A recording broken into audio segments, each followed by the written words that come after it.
What happens if you lose, Nick? Who the hell is Aquaman? I get Fruity Pebbles, Cocoa Pebbles, I get sausage biscuits. Maybe you guys will see a little footage of that later on because we got some good stuff. Go up the deuces. There you go, baby.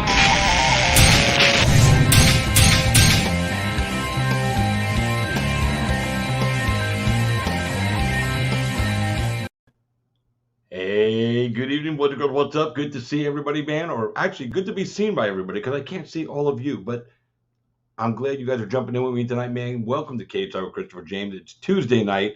It is February 8th. Happy birthday to my man, the one and only Dean Toole, the CEO and founder of Island Fights, matchmaker for Anthony Pettis' Fighting Championship, matchmaker for Gamebred, matchmaker for Icon. And and I did say matchmaker for Anthony Pettis' Fighting Championship. There was a trademark issue, so it is no longer going to be called Showtime Fighting Championship. Not sure as to why, but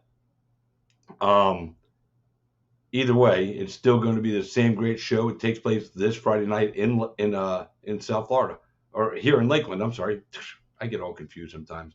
But anyway, so make sure you tune in for that. If you're friends with Dean, go to his page and wish him a happy birthday, Dean Toole, man.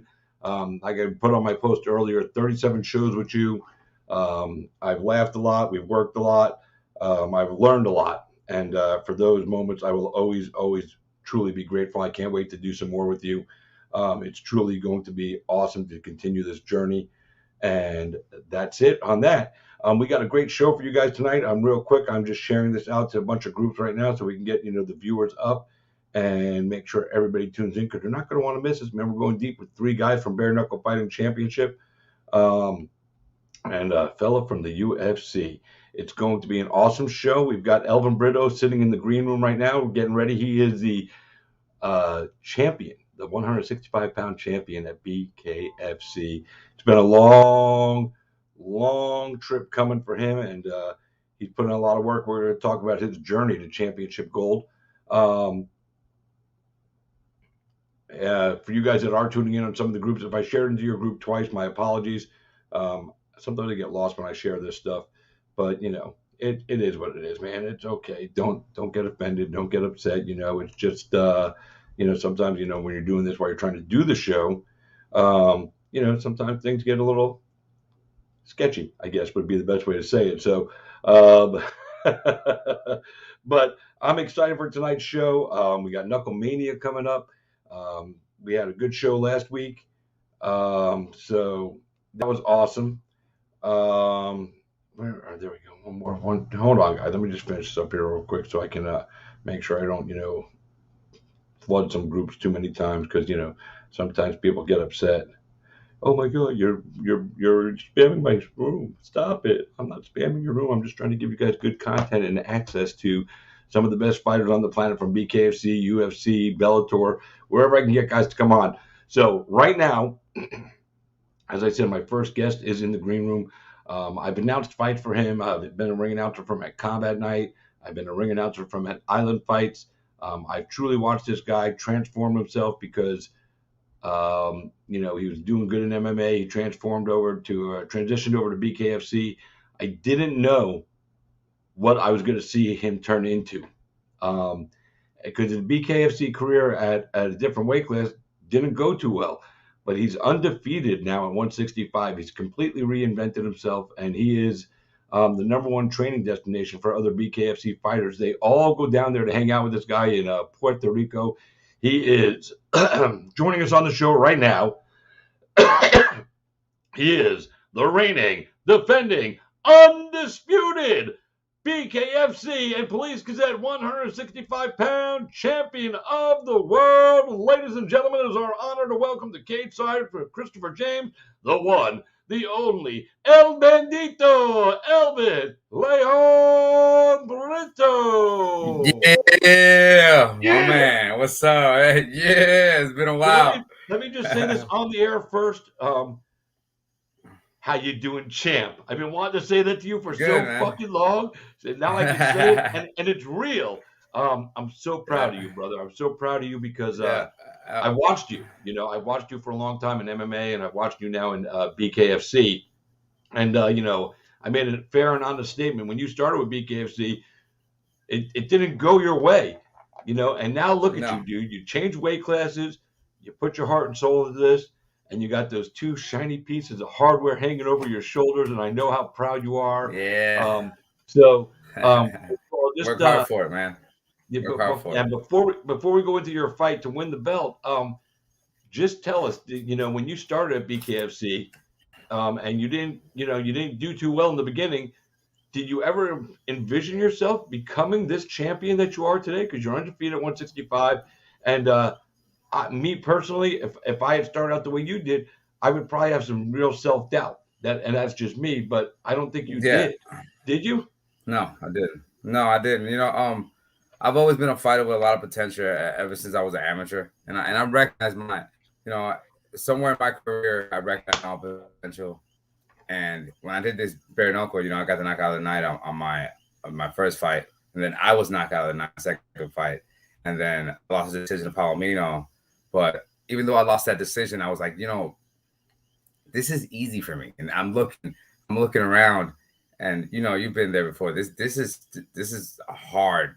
This is one of the hardest sports to do, one of the hardest form of combat. It's hard to do it over and over, and when I first started doing it, I was just doing it to get paid to do something I do well, which is, fighting with my hands, and I'm a natural fighter. I already knew that, so I knew I was going to do good at it. And after I had those 2 losses in a row, I just wanted the opportunity to show what I could do. I did my interview with you before. I was like, hey, this is do or die with me. It was with Caleb, my friend Caleb, and I was like, do or die for me. I have to win this fight so I can show that I belong here. Yeah. So I just opened up a little bit more. It was really the beginning of me opening up and really kind of finding my style and bare knuckle and kind of experimenting with just the difference with the sport is a little bit different. I started moving a little bit different and changing it up, using my attitude, using psychology, and I fell in love with the sport. It's such a complex sport. It's a vicious sport. It's really hard, but there's a lot of minutia. There's a lot of little stuff, and it is complex. It's also like a sweet science, also, especially when you're trying to do it as a profession. Yeah. It's easy to get 1 in, but 2, but 4, 5, 6, 7, 8. It's hard. 9. Lorenzo and Reggie got the most fights right now in BFC, I think, and you have to be a true professional to be able to get up that high. So we been dedicated to it. You got to want it too. This is a sport where everybody thinks they could do it. It was a time where nobody wanted to do it because it was crazy. It was different. And then we pioneered it, and everybody wanted to do it. And everybody thinks they could do it. And they think it's easy. And they're like, I'm in a round, no problem. And they get in there and they realize those are the longest 2 minutes of your life when you're getting, when every punch counts and every punch makes a difference. So, and you said something that I think a lot that should resonate with a lot of people, and that this is a complex sport. This isn't just 2 people. Well, I shouldn't say it because we do see some fights where just 2 guys go in there or 2 girls go in there and just throw hands wildly. It could be that you can make it. But to be successful at it, you have to understand the complexities of it, and you have to learn. You have to be Floyd Mayweather in a sense. You got to hit and not get hit back is the best way to describe it, because bare knuckles are coming at you, man. And when they fly and they land, they hurt, and they can end your night quicker than when you're wearing gloves. And you seem to have really found your niche, your groove, your mojo. People are coming down to train with you. I keep telling you, man, start charging these motherfuckers, man. You got to fucking make some money off these people for fucking sucking up your knowledge. I charge people for training.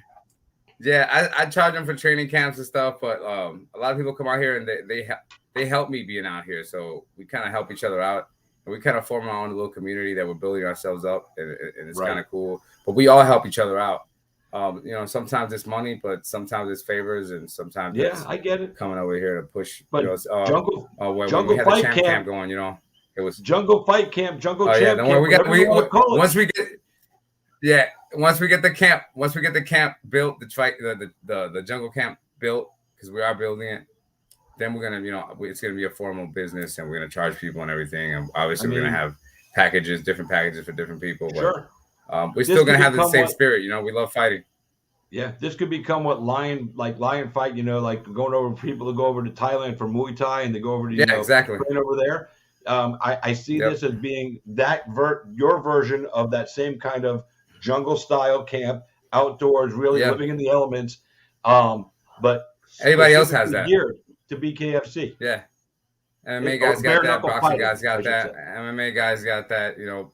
Muay Thai guys got that. But bare knuckles new. We need a place where we have all these guys coming in from different places, sharing their knowledge, and a place where people come in and test themselves. So it's been a success so far, and we plan on doing a lot more stuff. Like I'm drinking this coffee. I'm super tired. I've been just going nonstop since I got here. But I was praying for more work, and I was fighting so I could do more work. So I'm happy about it. And we have a lot of stuff planned, a lot of work to do. We plan on having the jungle camp.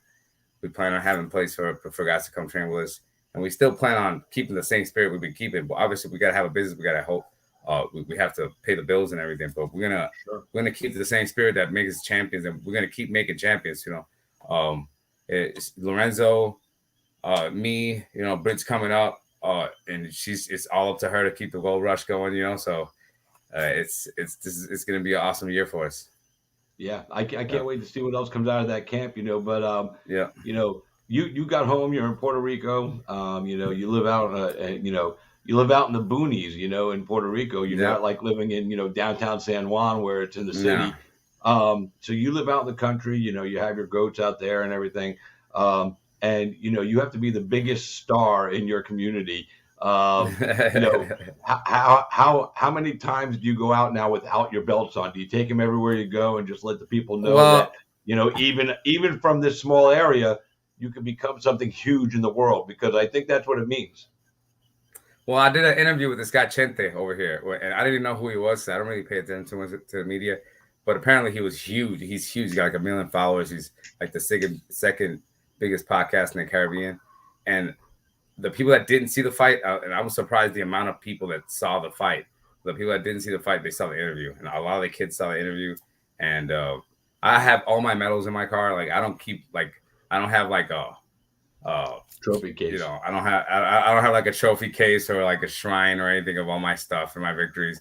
The trophies and these medals and all this stuff is for the people. I've been telling people that for years. Like I know I'm a champion. The belts are for you. So I always keep the belts in the car. I tell people, hey, you want me to get the belts? I'll go get the belts, put them on, wear them, take pictures with people, have them wear it, and so the belts are for the fans. So I let everybody enjoy it, and people put my hometown, they're loving it. We're going to have that ceremony over here on St. Valentine's Day for an induction in the Diamond Trophy. But Scott Burt is going to be here, and that's going to be awesome. Yeah. We're going to have all our people here. So it's going to be a historical moment. We're all really loving it. I just got done having a meeting with the mayor today. We had a long meeting talking about all the stuff that we plan on doing in the future. That's awesome. So we got a lot of work, but that's what I want. I'm not like as giggly as I normally am or anything, but it's just because we're just working and it's grinding nonstop since we hit the ground, and it's been a huge effort. It's been a huge effort since before the fight. Yeah. So and most people when they fight, they're like, "Oh, I'm right back at the gym," But like me, I'm not ready to go back to my regular life yet. Like people are like, "Oh, they go back to their regular life and then they go train," but like that, I don't. My regular life is training, like that's what I do. I'm always training. So right now I'm just trying to take a break. My coach is like, stop, because it was a long fight. So we're just trying to take a break, spend time with the family, spend time relaxing. I did go to the gym today for a little bit. But I try to just to spend some time. I'll be there in Knuckle Mania, hanging out, and enjoy myself for a little bit. And as soon as I get back, we're going to be right back at it again. Just back to our normal life, back to training, back to grinding. And then I'm really looking forward to see who's going to be my next opponent. They get to fight it out and see who my next opponent is. And I really, I'm indifferent when I fight. That's my style. Yeah. So I can't wait to see who comes up because I plan on being a champion for a long time. And I'm going to keep getting better. I'm still could do a lot more. That fight with Caleb was it was a great performance. I got to show a lot of my skills. I used my blocks, my bare knuckle style. I got to use my a lot of my different angles and use my like, straight left hand, and I got to take some good hits.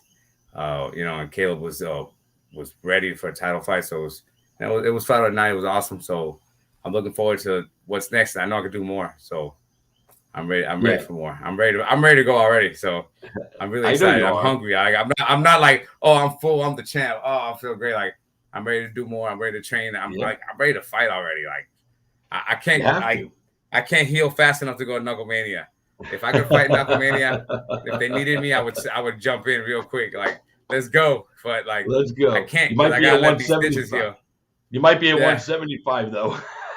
Nah, dude, I'll make it. I'll make the weight. I'll make the weight and everything. I'll cut it.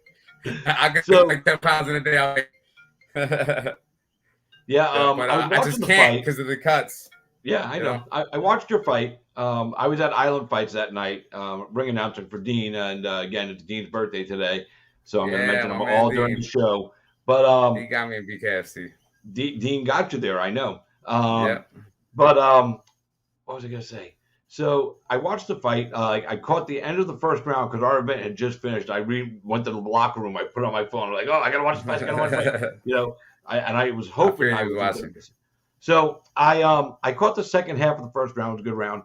I watched in the second round. What stood out to me, it looked like Elvin that you were getting backed up by Caleb a little more than I'm normally used to seeing you. I mean, I know you'd like to counter strike and do it that way, but you do come forward, and I watched him walk you down a little bit.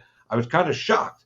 But then you came back and you did the Bandito thing, and you went out there and just put on a show. Was there something going on that round? Did he tag you? Was you hurt at all? No. I think it was just a bad read on my part because my corner told me to slow down. They're like, you got to slow down, dude. You're going way too hard. And I was like, dude, I could do it. But they told me to stop. So I slowed down in the second round. And if you see, I was going real fast the first round, slowed down the second round, turned it back up the third round. The fourth round, I started going more. The fifth round, we started going again, But by the fourth round, Joey was like, you got to do more. So in the fourth round, I started going harder after that. But it wasn't a conditioning thing. I was never hurt. I was never in danger. I pretty much all my damage was on this eye. I kept getting jabbed in the same eye. Just from the way that I was fighting, I was being more aggressive and kind of putting myself out there. That was the only thing I really noticed that was off for me in that fight for you. Otherwise, it was, another classic Elvin performance. Yeah. And, when I say a classic Elvin performance, I mean, it's better than the last time we see you every single time right now. Every single time you step in, you're just a little bit better. And it was a classic performance. And Caleb came out there. Caleb was game. Were you worried about the scorecards at all this time? I mean, when I finished, I was like, bro, there's no way. I outlanded him. And we threw a lot of punches. We both did. But I don't know who does the punch counts, but they need to fire his ass. But like we do a lot of punches, but I outstruck him like 2-3 to 1. Like every time he landed, I would always come back. I was always land a combination. If I wasn't starting off, I was always end. And I was able to put I thought it was I think Caleb put a great effort against the champion, and it wasn't good enough. I think even though he did great, it was still not good enough. And when the fight was over, I was like, I won. It was no doubt in my mind, and I was surprised it was a split decision because I thought it was undeniable because I was fighting with my hands down the whole time, throwing crazy ass combinations and kind of just moving around, getting punched in the face. I wasn't moving. I wasn't hurt. I did slow down in the second round, but it was just a call, like, "Hey, slow down." And I'm like, "Okay," and then and I listen to my corner. If you watch me, I'm always laying back in my corner, got my arms hanging out, and I'm just talking to everybody. And so I was fine. I wasn't as tired as I was with Julio. I think that fight helped me prepare for a championship fight. It was a great, because Julio was a champion himself at one time, and he's a great world-class boxer. So I knew I was ready for a title fight after that. So this was just a perfect transition. Now you said you're ready to go. You want to get back. You're still hungry. Big name that pops up is Joe Elmore, because a lot of people think Joe Elmore deserves a title shot. He's been away for a little while, recovered from injury. He's definitely on a good run till his last fight, and then of course he had some injury time.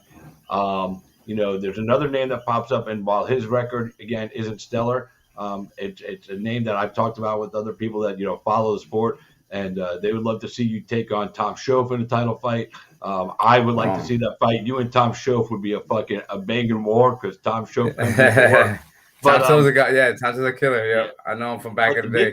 The big name that called you out the night of your fight, the night. Yeah, that was right. That was yeah. Luis Palomino. That was interesting. Champ. He wants to fight you. He wants to have 2 belts. He's got a victory over you already. He talked about it on my show last week. I thought it was funny. Yeah. You can go back in if you didn't see it. Go back and listen to it. But I'll go watch it. I'll go watch it. He called you out. He said, "That's my son holding my belt. You can hold on to my belt." Yeah, I know. And I was like, "Oh." I know. I was a little rough there, bro. He goes, I know. No, it wasn't rough. He's smart. He's just like right on it. He's he's got his people all around him cheering him on. He's got this little insular reality where he's the greatest bare knuckle fighter of all time. And if he thinks he's gonna be able to just come up once these aren't his belts, he's never touched them.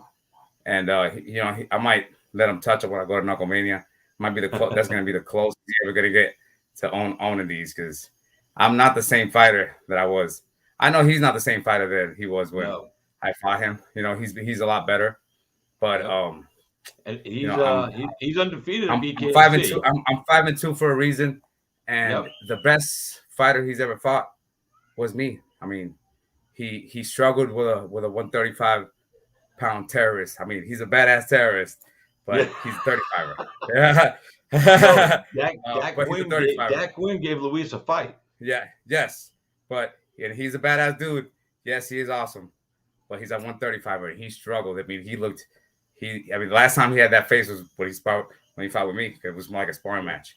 And then he went with that English dude who wasn't very impressive. He lost to Felony. He lost to Felony. They pretty much gifted him that fight. He got dropped. They didn't call the knockdown. And Tyler Goodjohn. Yeah, that guy's not. He's weak. That was the most impressive thing of that fight. When I watched that fight with Palomino, I was so impressed of just how weak that guy looked and how much Palomino struggled with him.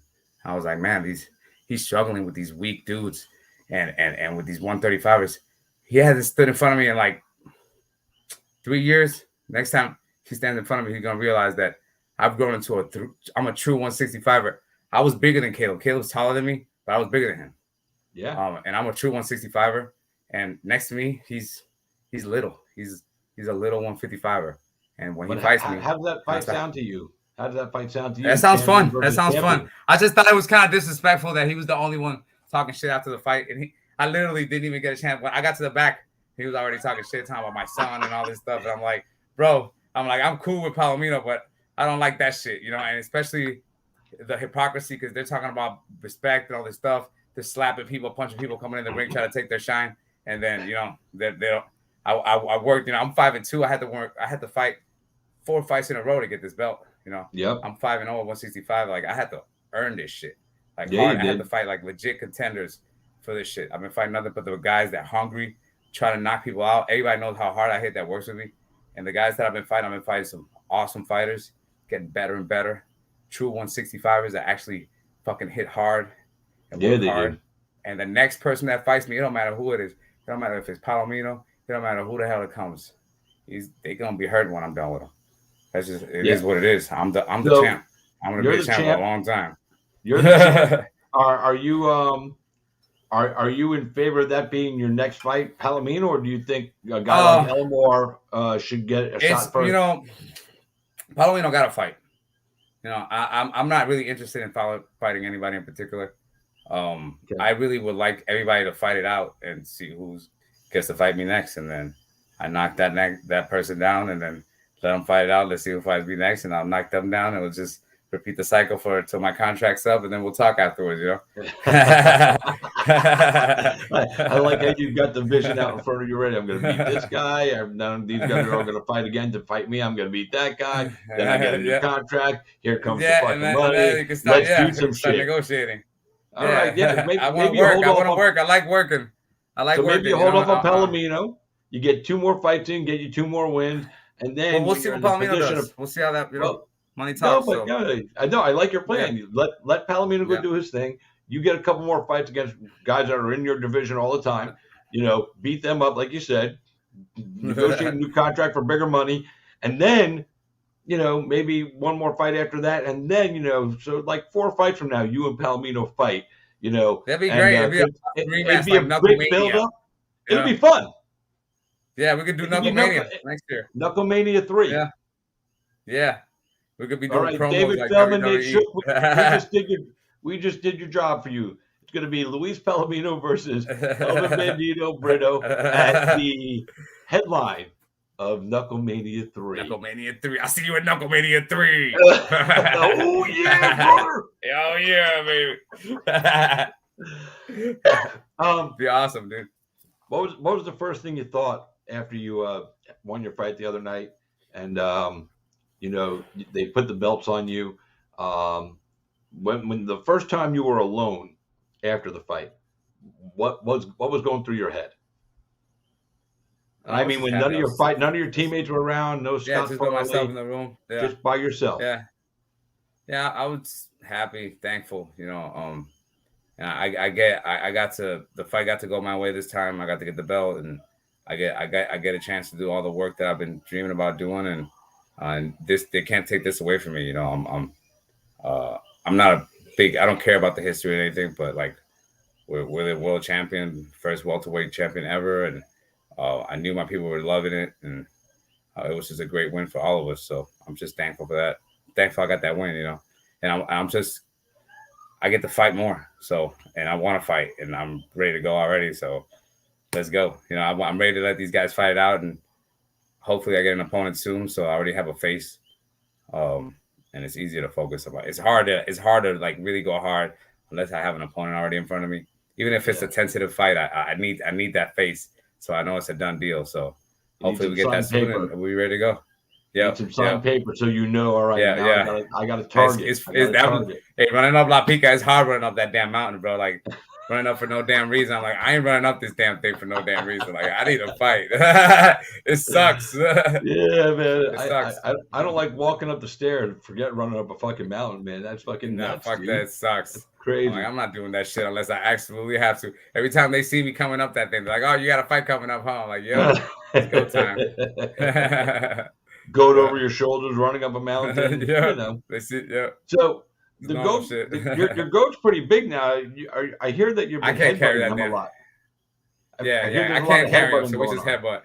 Yeah, we just headbutt because there's no way I'm pick. He won't let me pick him up. He won't let me. Like he's just like, oh no. He's huge though. He's almost 300 pounds. He's the biggest goat I've ever seen. Like everybody sees him and they're like, whoa. Like he's huge. He's representing your career. Your career keeps getting bigger, and so does the GOAT. Yeah, I know. He's an awesome mascot, and the spirit of his perfect spirit of fighting. You do whatever you want, and El Bandito, it just works. It does, man. Well, listen, bro, I'm so excited for you on this title run that you're about to begin. Like I said, it's been a long time coming. You put in a lot of work. We're gonna upset a lot of people. A lot of people are gonna be upset. I'm telling you that right now. Salty. So, well, hey, if they're salty about it, they just need to come fight you about it, man. Give them a reason to be salty. Beat them. You know what I'm saying? Then you can be salty. You got beat, but hey, that's no, I don't beef. I love fighting. Like I don't need a reason to get mad or anything. You don't want me to get mad. You don't want me to. But some people will. Some people will get mad at you. Like you said, there's gonna be a lot of people that are mad. I'll let them. I just, I'm gonna laugh it off, and then we fight it. I might laugh it off while we're fighting. We'll see. It'll be fun. Laugh it off while you're fighting. I love it, man. Yeah. So you won fight of the night in this fight with Caleb. And you guys have had 2 close fights. So Yep. do you see him somewhere down the road coming back around and probably having to fight you again? If he works his way through everybody else. Caleb is so tough. He's special. I hit Caleb so hard with so many shots, and I threw over 100 punches more than him. I wouldn't be surprised if I end up having a fight with him again because he's just my training partners are like, bro, like you were hitting that guy. Why did he go down? Like he's special, man. He's tough. He's made for the sport. He's proven that he belongs here. He's got 8 fights, and I wouldn't be surprised if he ended up coming back around. I'm not interested in fighting. Like I'm not specifically interested in fighting Caleb again because I like Caleb, but if we do it, it's gotta be a Knuckle Mania and it's gotta be for money. We gotta come on, right. fight me a Knuckle Mania, baby. That'll be your Knuckle Mania 4 main event. There we go. We've got the next Knuckle Mania 4. I'll see you there. You're gonna be here for a long time. The way we fight, I want to break the 10 fight record, and I want to just keep going because I got a lot of fights in with me. If I keep pumping out the fights that we've been doing, I'm at 7 now, and if the past fights reflect the future fights and the rate that we've been going, we should have at least another 7. At least. There you go. No before problem. I let you go, is there anybody you want to shout out? Before I let you go, I got my next guest sitting in the green room, Martin Brown, who's going to be fighting Luis Palomino. My man. Yeah, my man. Yeah, I know you got to deal with him first. He got smart part. Elvin, he already got dance partner. I'm going to bring him in here right now just so you guys can say hey to each other. What's good? Yeah, Trey, what's up, Trey? No, he got to deal with Trey first. Like, I don't got time for that shit, man. I like it. You got to focus on this guy. Yeah. Awesome, man. I can't wait. I'll be there. Palomino's got to worry about Martin Brown before he even worries about you. But again, champ, thank you for being here today, man. It's been an honor to have you on, man. A sitting world champion on K-Star Christopher James is always an honor. Before you go, you want to shout out anybody, Dean or Scott or anybody else, take the moment and give the love. I'm gonna shout out to Scott, my boy, GOAT. And I got 2 longtime sponsors that always take care of me. Stripes Bar and Grill, Rob, from Stripes, giving them some love. Hopefully I'll see you guys this year.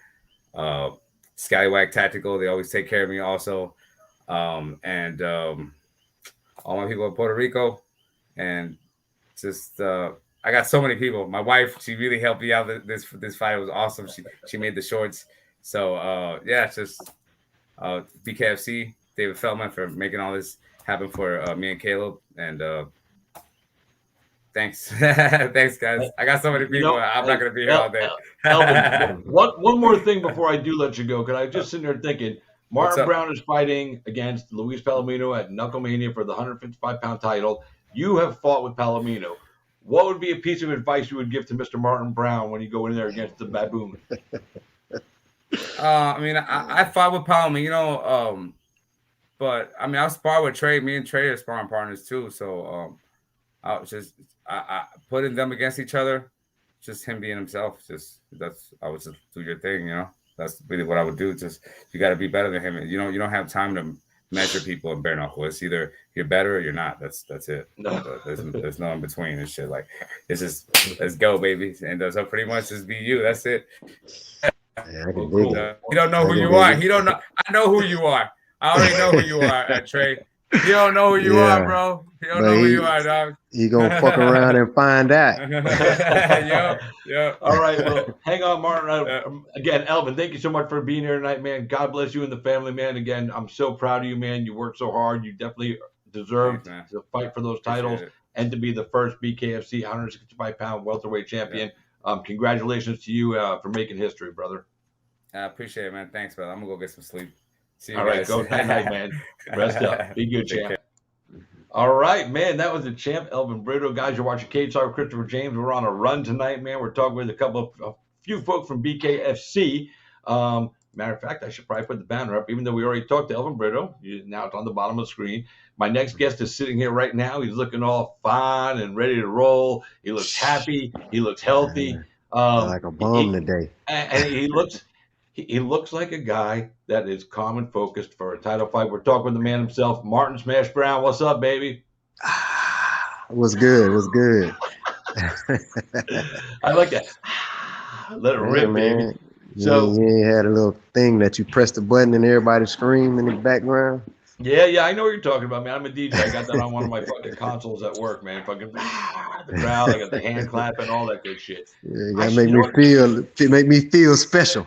I'm gonna have to add sound effects to this show. I'm glad you said that. I'm gonna figure out how to add the sound effects to this show for the clapping and the Yeah. You and gotta then add a boo, all that too now. I'll bring it all in, Somebody and say then some bullshit, then you gotta go ahead and hit that button on their ass. that's right. And then so as soon as I get it all set up, I'll bring you on. You'll be the first guest I use it with, and you'll just come in the front door and it'll be.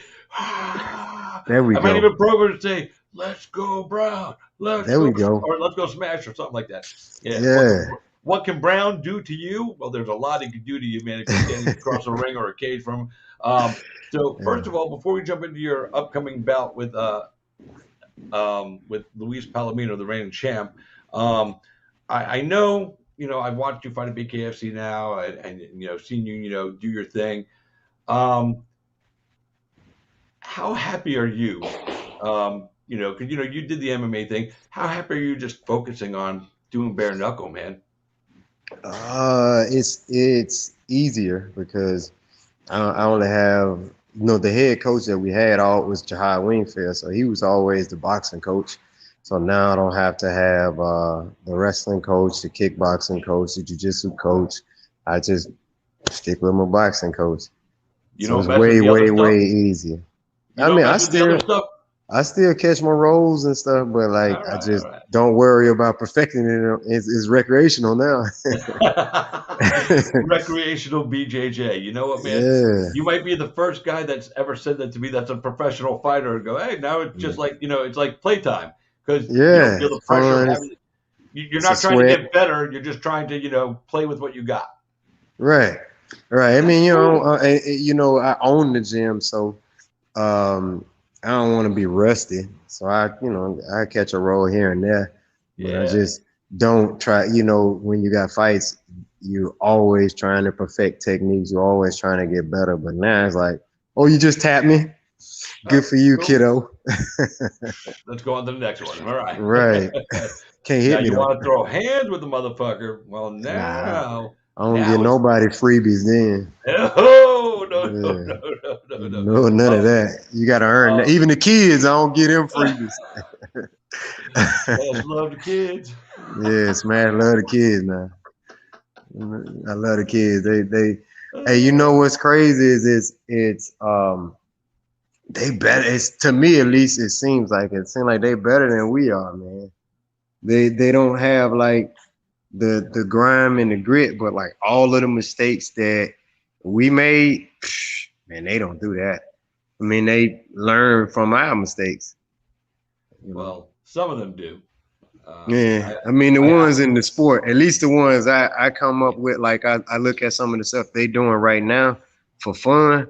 I wasn't doing that until I was an adult. Yeah.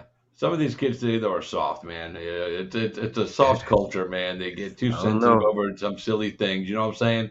I'm not saying they're all bad. Where you at. Depends on where you at. And this over here on East Tampa, man, like I ain't got no soft kids. Well, that's good, man. I'm post glad. Videos of the sparring that go down in my gym. I see your videos. I'm just talking about in life in general. I think kids today are soft, but I'm glad you don't have any soft kids around you, dude. I think kids need to understand that the world is a tough place, and they need to accept that now when they're young, because you can't just stomp your feet and go, nah, I don't like it, and think it's going to get better. You have to stand up and take a stand and be about it. So those days over with. Keep them kids upright. Those days over with, man. They got modern amenities now, and then natural selection ain't kicked in. We got warning labels. All you gotta do is take them warning labels off, and natural selection gonna kick in. You think that I needed a warning sign to know that bleach was dangerous? I can smell that shit. You know what I'm saying? Right. I'm pretty sure that's not tasty and not good for human consumption. I'm pretty sure when I was a kid that if we had Tide Pods, I would have known just not to eat it. I didn't need nobody to say, hey, don't eat it. You know, Well, I if you don't need. taste it like that, tastes funny. Yeah, I don't need somebody to tell me that when the flame is on my stove that I should not put my hand in it. But you know, some Like that, kids yeah. need that warning label. It's like He's like, yeah, ooh. but that's why you keep having these dumbass kids though, because natural selection ain't taking them out, man. So you got stupid motherfuckers having kids, Yeah, you know. man. So Fucking, and they just raising more dumbass that kids. there should be when I say this, I'm only joking, but there should be a law. What's that? What is that law? He Listen, wasn't joking because he had time to think about it, and he went ahead and said it ahead of time. Like, I think when I say this on my show, I should oh let no, people know no, that I'm just joking, but I mean no, this shit. no. I had to say that I'm joking because you know, you can't really make a law to stop dumb people from having kids. You know what I'm saying? Man. It's not right, man. People have the right to do their things, but man, there should be a law. Yeah, you got a lot of dumb people, man. I mean, me personally, I didn't need a guardian rail or a gate to let me know not to go down the stairs when I was a kid. I knew how gravity worked. Yeah, You know, man. I knew that I was gonna take a topple. You know? If I do But dumb shit, fucking, I expect dumb results. I mean, you know, it's just the way it there you is. go. But I learned that at a young age. You know, I mean, fucking, and I don't get how kids today don't get that figured out. But it's probably because they all inside. They ain't outside playing and doing things in the street and you know It interacting just with their friends. It's all I told online now. you is modern amenities, man. I'm It's telling you, horrible. man. Like you are. I mean, simple stuff like just riding a bike to the store. That's something you had to do. And when Yeah, we wanted to play with other kids in the other neighborhood, we had to ride over there. We ain't had yeah. no damn Uber. And a cab cost so much. We was a kid. We ain't had no money for no We got cab. no money for that shit. And then you learn how to socialize because you know sometimes my neighborhood gonna fight their neighborhood. You know, sometimes when you knew that it's just three of y'all and it's 15 of them, you probably better watch your mouth. You get real good conflict Yeah, resolution. You know, but yeah, I mean, just saying. You you know, know. like or when you know even to today. You remember when MySpace was at? You remember at first when it first came out, you How had a fucked up whole is it bunch. that? How fucked up is it that saying? You remember MySpace? Yeah, because we old, you know. But you remember when people would say stuff online, and at first they had a whole bunch of people getting beat up. Yep. Now it's commonplace for me to be online. I know you're not gonna see me, and it's you should expect me to say what I'm gonna say online and Yeah. not expect consequences. See the Yeah. difference? The things that I'm not, the consequences I'm not willing to face, I'm just gonna keep it to myself. That's what I learned when I was a little kid. I had a grandmama, you know, but the Grandma things said you that I straight. say like the things I say online, I be for real about, man. I mean every ounce of it, cause I mean I know these days you can get in trouble, you know, Yep. but these kids these days they don't have that. With people, it be adults too. People Yeah. these days we become accustomed to a culture where we just say what we want to say online and Yeah. not have to deal with no consequence. It's funny because you know I see people like you know, I talk about like you know if I have a negative comment to say about a fighter and I'm putting up a post about that fighter, I have the common courtesy to tag that fighter. You know because I want them to understand that I said this. You know I'm not trying to show off. Go yeah I just tagged this guy and I'm a badass because I say it. You know and I tagged him in it. It's common courtesy. If you're going to talk about somebody, then you should have the balls to talk about them to their face. And if you don't have the opportunity and with you know social media, you don't always have the opportunity to see somebody face to face, but Yeah, they see your shit if you tag them. You know they're going to see it. You know, and then they have the right. man. They have the right to You, respond. I mean, I've got into it with Cody Garbrandt a couple of times from the UFC because I've tagged him and posted, and he didn't like what I had to say, and he popped back at me. You know, and it's okay. I expect it. I expect the clap back. You know, yeah, but I you stand by wasn't what I in the said. same city as Cody. Yeah, but We'd you know been, what? But here's the thing. I didn't say anything, you know, to get myself punched in the face. I didn't say like you're a fucking oh, stupid okay. dickhead fucking loser. I just made Yeah, we're gonna have to pull a up. 100% accurate assessment of what he was at the time. You know, What did you getting say knocked out. exactly? I said he had put up, you know, that he wanted another title shot after he had lost back to back fights to TJ Dillashaw. So I said, look, dude, I said, nothing personal. I said, but you just got knocked out twice by the same guy. You have to get back in line and you have to earn your way back to a title shot. That's exactly what I said. And I stand by it. And I would say it to the man's face because That ain't bad though. That That's ain't that not bad. bad, though. But Nah, he took it I could offensively, I could and dig that. he took it offensively, and I get it. He was wounded, man. His glass jaw fucking got him in trouble, and fucking he got clocked. So and listen, he still has a glass jaw, dude. I mean, he keeps getting knocked the fuck out, man. He's had 5 losses in a row, 4 of them by vicious fucking knockout, man. It That's sucks. because he be banging with people, man. He tries too hard to go in there and be violent when he needs to be smarter. And the shitty part about it is Cody Garbrandt has great boxing skills. He really does. But because he goes in full force, kill or be killed, he's getting killed. He's not Yeah, defensively, doing the right thing. And if he continues to fight like that, he'll continue to get knocked out, and eventually he'll just get booted out of the UFC. And then he'll want to come over to BKFC. Then we can actually meet face to face, and then he'll probably knock me out. But hey, whatever. Shit happens, boy, man. it'd be a hefty check in there if Cody knock your ass out. Amen, brother. That's what I'm saying, man. Be So I'd be waiting on Walmart light bulb to fall right out of the sky so I could just lay out under it. Like, finally, I ain't got to fight a bitch to get paid. That's a hard life, right? I had good parents, man. I don't have to do this shit. But you do it because you love it. So let's talk about your fighting.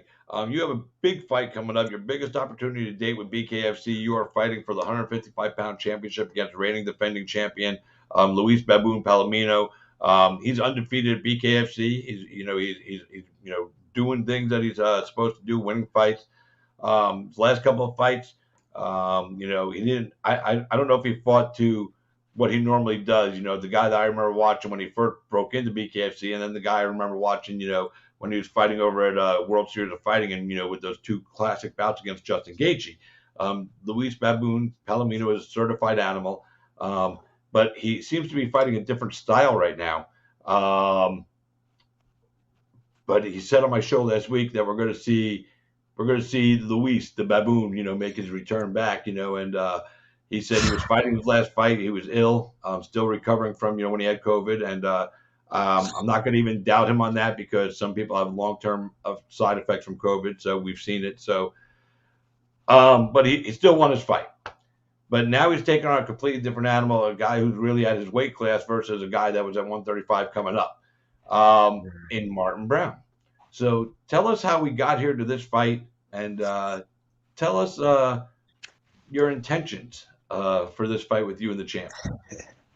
Nah, man. I mean, it ain't a long story. The sport is new. So, I mean, I did whatever I had to do to the people they put in front of me. And eventually it was going to lead to a title fight. If you put anything less than the best in the company in front of me, I feel like I'm going to starch that. So we ended up with Palomino, but honestly, I've been feeling like, I've been wanting Palomino even when we was in MMA. Yeah. I've been wanting Palomino, but we never were fighting for the same promotion at the same time. But I don't know, man, like as far as his notable fights are concerned, I don't know, man, like maybe I think I'd go ahead and add out now ahead of time. I think a lot of people think that I come off as arrogant in regards to Palomino, but honestly, man, like his notable fights are basically a valiant effort against somebody who beat his ass. You know what I'm saying? That's not something I want to be remembered by. I would want to, when you tell me of somebody who is great, I want to be his ass, and that's the story I want people to tell. In fighting, it ain't no second place. You got winners and you got losers. If you lost, everybody talk about the winner. Like as fans talk about how good of a fight it was because they're the ones who paid for it. I didn't pay for that. When I'm watching stuff like that, I'm studying who won and why did they win. So like, I don't care about how many tickets he sold. I don't care about how good of a fight it was or how entertaining it was to the crowd.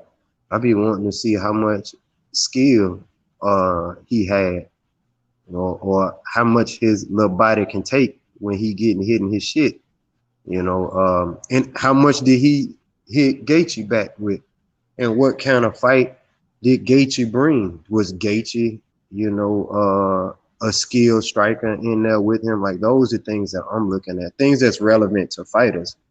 Like ticket sales, that's relevant to promoters. Right. Views, that's relevant to promoters. Like me, I it's the reason I'm not impressed, because I've never expected anything less from him. I've expected him to be a warrior. I expect him. I mean, damn man, he got over 40 fights. Yes, I expect him to show some kind of skill.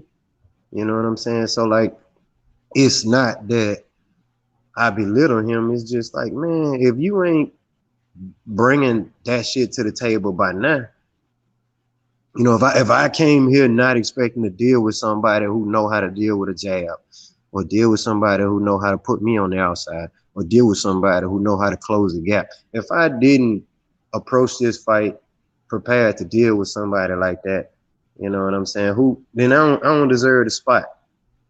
So that's why I'm confident. Everything that he does well, he does do it well, you know what I'm saying? But everything he does well, I train for years.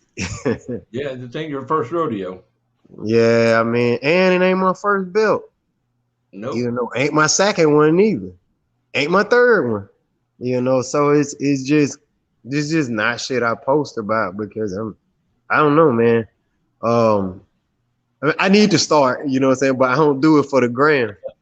I know I know the platform you gotta start, but man, like, I promise you, if I tell you I feel like I'm gonna knock your ass out, I mean that shit. I'm not accustomed to like just saying that shit to promote shit, or do the shit where like I'll start a fight in the crowd with you so you can get the fight with me.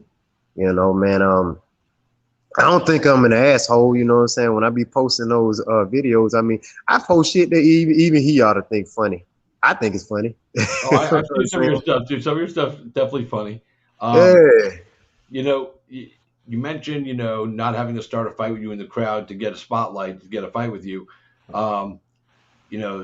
That happened at last BKFC Tampa show. Julian Lane and Mike Perry. Yeah. And they're made from everything that's coming out on social media and everything. They're the main event on Knucklemania 2, even though there's 2 title fights on the card. Let's see if you and the champ. Let's see if you and the champ agree on something. Luis thinks that you guys should be the main event over 2 guys that are not fighting for a title. Man, that, to be completely honest, it's just not my job. My job is to deal with Palomino. Yep. Their job is to run the show the way in the best way that's gonna make them the most money. So I don't really question what they do. I just literally been like I watched his interview with you, and he was on his ass too about that. But I get it. You know what I'm saying? He feels. I mean, you in his backyard. He feels like he may be the biggest ticket seller. I mean, when I was in the crowd when he fought Dak, the whole crowd erupted for him. So he is a ticket seller. So, but the thing is, it ain't his card. It ain't his show, and he don't sign the checks. So it's when you just got to figure out what give you peace. You know what I'm saying? If I don't like how I'm being, if I don't like how I'm being handled, I'm gonna dip. Yeah. Take me to court and sue me. But he just, you know what I'm saying? Like he don't own that shit, so he's just mad about it. But I mean, like I get it. It's just factor. I mean, it's a title fight versus a non-title fight. Yeah. So so I do understand that. I personally think that title fights should always, headline a card. Although, like you, it's not my promotion. So, Right. and here's the thing: I also understand what they're doing. Mike Perry brings eyes to the fucking fights. So if Mike Perry is going to bring the most outside eyes that are coming over from the UFC for the first time to maybe watch this, they did it with Paige. They put Paige, over the top of a main event as well. And, Mike's, a big star like that. So Mike's going to get a spotlight. And, hats off to Julian for figuring out his way to get into that fight with Mike and get into the main event because, he did, I mean, I think, who did he have to fight? Was it Caleb or was it Brito I think it originally? was supposed to be Caleb at the Jackson card. And then he got taken off that card. They made the title fight, which everybody had been waiting for a long time. Yeah. And then, Julian and Mike were the main event of Knucklemania. I mean, Bingo. it makes sense. You know what I'm saying? Like I could ask for more money if I got to fight Mike Perry than if I got to fight Elvin Brito. I'm finna fight me a bitch in the crowd too. Nah, I don't do that kind of shit. But it's one of them well played. I see what you did there, sir. You know what I'm saying? Yeah. He did what he had to do to get the money. Yeah. He did the damn That thing. Yeah, and he's on Knucklemania and he headlining. You know what I'm saying? Yeah. So like, Not a it's bad thing. I mean, it worked for him. So you could go in there and Elvin Brito ain't easy for a lot of people to catch. Nope. He don't. I mean, Palomino no. Palomino ain't finished him. But and Palomino smaller. So I mean, he would have been running. Oh no, that's right. You said Caleb. I mean, I don't know. I would have to think that you're just gonna get way more money fighting for Knucklemania. You're gonna get way more money fighting Mike Perry. If you got to get starched, if you got to get knocked the fuck out, Yeah. get paid for it. Get paid for it, man. That's the way it should be. So with this fight with you and Palomino coming up here at Knucklemania, should we as the viewer, the fan, the journalist, the media, should we expect to see this fight end before the 5 rounds are up, or should we expect to see a decision from two smart veteran fighters? I don't know, man. I train for. I The really best part of don't. that reaction was just this first.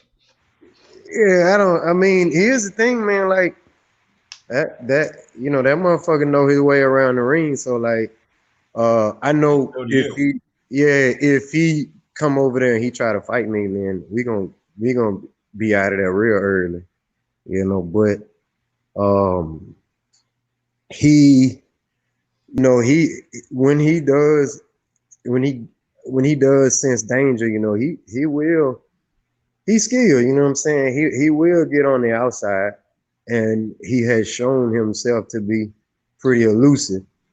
I don't know if it's gonna be the same with me. I mean, you seen my accuracy when they were doing the punch stats.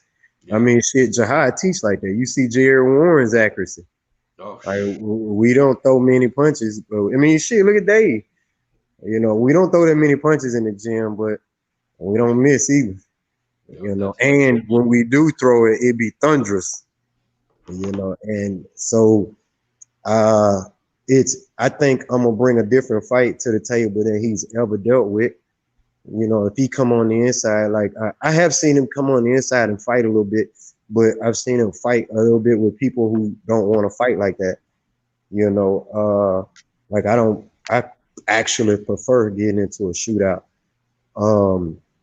He's been, Jihad been trying to clean me up and make me a better boxer, but like I'm cool with being in a shootout. But the other thing is not only somebody willing to fight him, but somebody who can fight on the inside, if he does get on the inside. So I don't know. It's hard to say because, veterans, a lot of times with veterans, they talk all that shit on camera, man.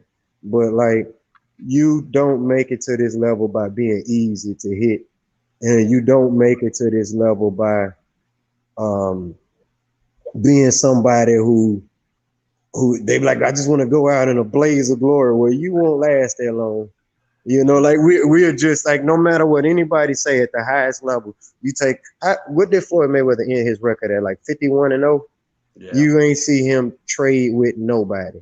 Nope. Nobody. By the end, what about Andre Ward? I think he went undefeated. You ain't seen him trade with nobody. Hit That's and just don't get not, hit. That's the way it's supposed to be. yeah, that's just not what high level people do. And even though this sport is sold as like, oh man, you don't have to have skill. Well, you get your ass in there with me with no skill and see what's gonna happen. See how far you go. Nope.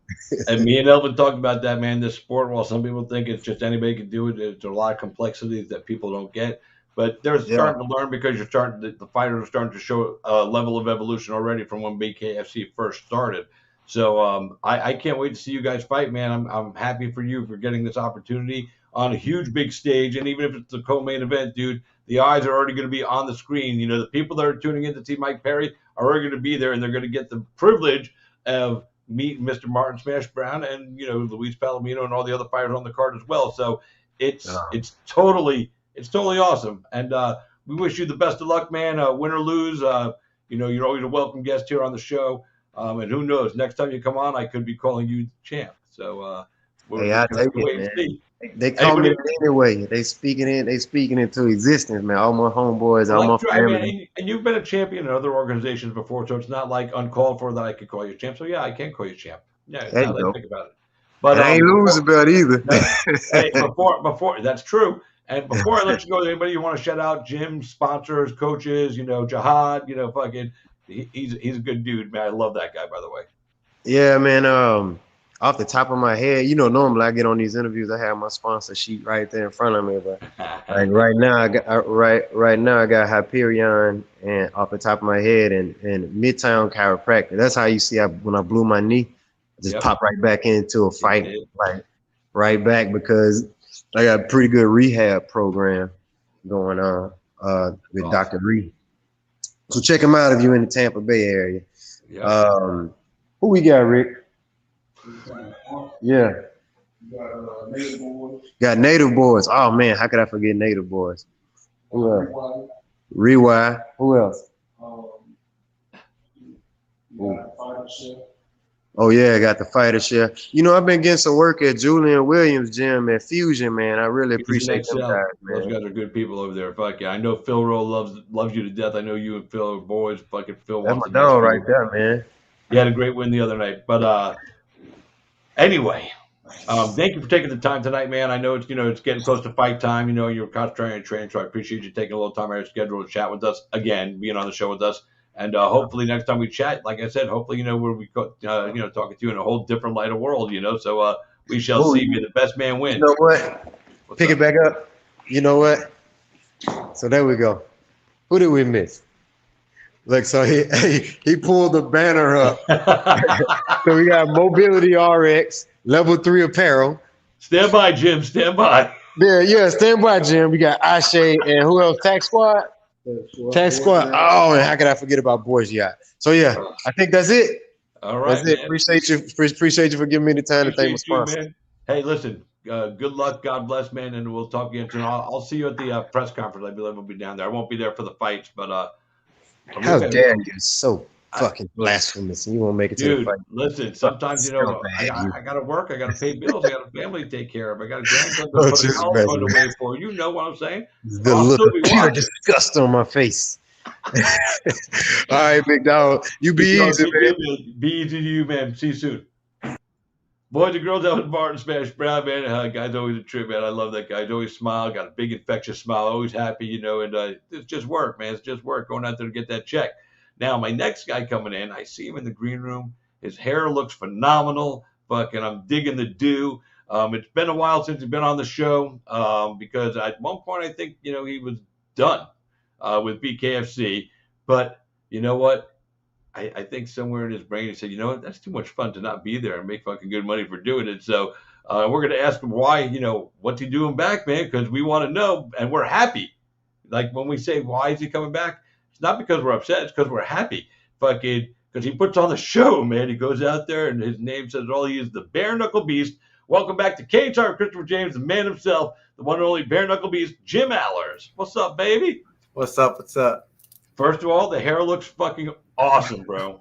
That right off the jump, dude. The hair just looks fucking like it's just happy. Yeah, man. I figured I still have hair where a lot of my friends are going bald, so I'd grow it out a little bit. Is that just to show off? Pretty much, yeah. Such a dick move. I love it, bro. I love the fucking. Yeah. Sometimes you just gotta take shots of your friend when you can, you know. So, and it's a harmless shot. It's not your fault that they're hair challenged. You're just reminding them that you're not. I'm the same. If I let my hair grows out like yours, kind of. So, and I haven't let it grow out in a long time. I like the shortcut, but I might let it grow. Maybe I'll just do a Jim fro. I used to have a big poofy fucking because I'm half Jewish, so they call me the Jew fro, and I used to get these big poof balls, man. It was fucking awesome. And then one day I found out about cutting my hair and getting it short like this. I said, okay, I'm good. So let's jump right. That shit looks so weird just now when you drink that. Oh yeah, because it's Mountain Dew and it's on the. I was like, what the hell is that? Whoa. I forget about that sometimes. Like I got this little like I can do like this is like That's a little creepy. yeah, Yeah, it's that's weird. and it's just a green cloth. I can take it and move it around and be like, look, my hand disappeared, and it's gone. I can make the whole drink disappear. I wonder what that would look like. See, now it's just this. It's crazy. It's Weird technology shit. But anyway, you're coming back, dude. Fucking. Oh wait, hold on. I have a question coming your way. Normally, I wait till the show gets rolling and we get some questions. But UFC bantamweight Nate Manis is on watching the show. He's a good bud of the show. He said, "Ask him if you really like Bobby Emmons, or is he just pretending like the rest of us?" Yeah, well, Bobby's awesome, man. He's a good guy. That's great. Nate Manis, you win question of the year so far at KHR Christopher James, my friend. That was fucking awesome. So, where was he going? Oh, so you're back, dude. You said like last year, late, you were done with BKFC. You were just done with it. What prompted the return, bro? Because fucking, and I say this in the most awesome way. I'm so happy you're fucking back because I was so sad when you left. Man, I just really want to stay active, I would say. I still have that itch for competition. And, I'm just always looking for the best fights, and things that intrigue me the most. And, for a while I wasn't getting offered anything for a long time. And I was just like, man, and then the match, I believe I was offered something, and it just wasn't a match that I really wanted, I guess. It wasn't somebody who I thought would be great for my resume. And I want the toughest matches that I can get. And especially when I saw that this new 165 belt that came out, and two guys that I beat fighting for it already. So I figured, man, that'd be a great little storyline to put on right there, So Brito happened to win, so we'll see what happens, man. Wasn't there a point, because you're talking about 165 right now, but wasn't there a point like, and maybe it was after you had your loss against Luis, and again, correct me if I'm wrong, but I had heard you say, and this was before you decided to stop for a little while, I thought I heard you say you wanted to go to 145 and create and own that division. Is that still something that you're wanting to do, or is now 165 because there's a guy up there that you beat, and you feel good about that, obviously, and it's less strain on your body to cut, down to 145 versus fighting at 165. So, but is that 45 thing there? Because that division is wide open. They don't have a champion there yet. They're starting to populate that division. And, with your power, if you were able to cut down to 145 and make it healthy, when you rehydrate and everything, you come back at power, you'd probably be, big. So, so during my BKFC hiatus, I fought for Combate Global. They had something that interested me. It was a one-night tournament. The possibility of fighting 3 times in one night. I was like, hell yeah, I want to do that. You know me, I want to be known as the guy who did it all. Yeah. So I entered that tournament, and the cut to 155 was, for some reason, just very hard for me for that one. And usually it's easy. And I'm just got to realize too that, I'm not 21 years old anymore. And, it's getting a lot harder on the body and just not healthy on the body to try to cut weight the way I used to. So I'd rather, fight closer to my walk around weight and just be happy with training and healthy and just feel strong at the whole camp instead of worrying so much about dieting.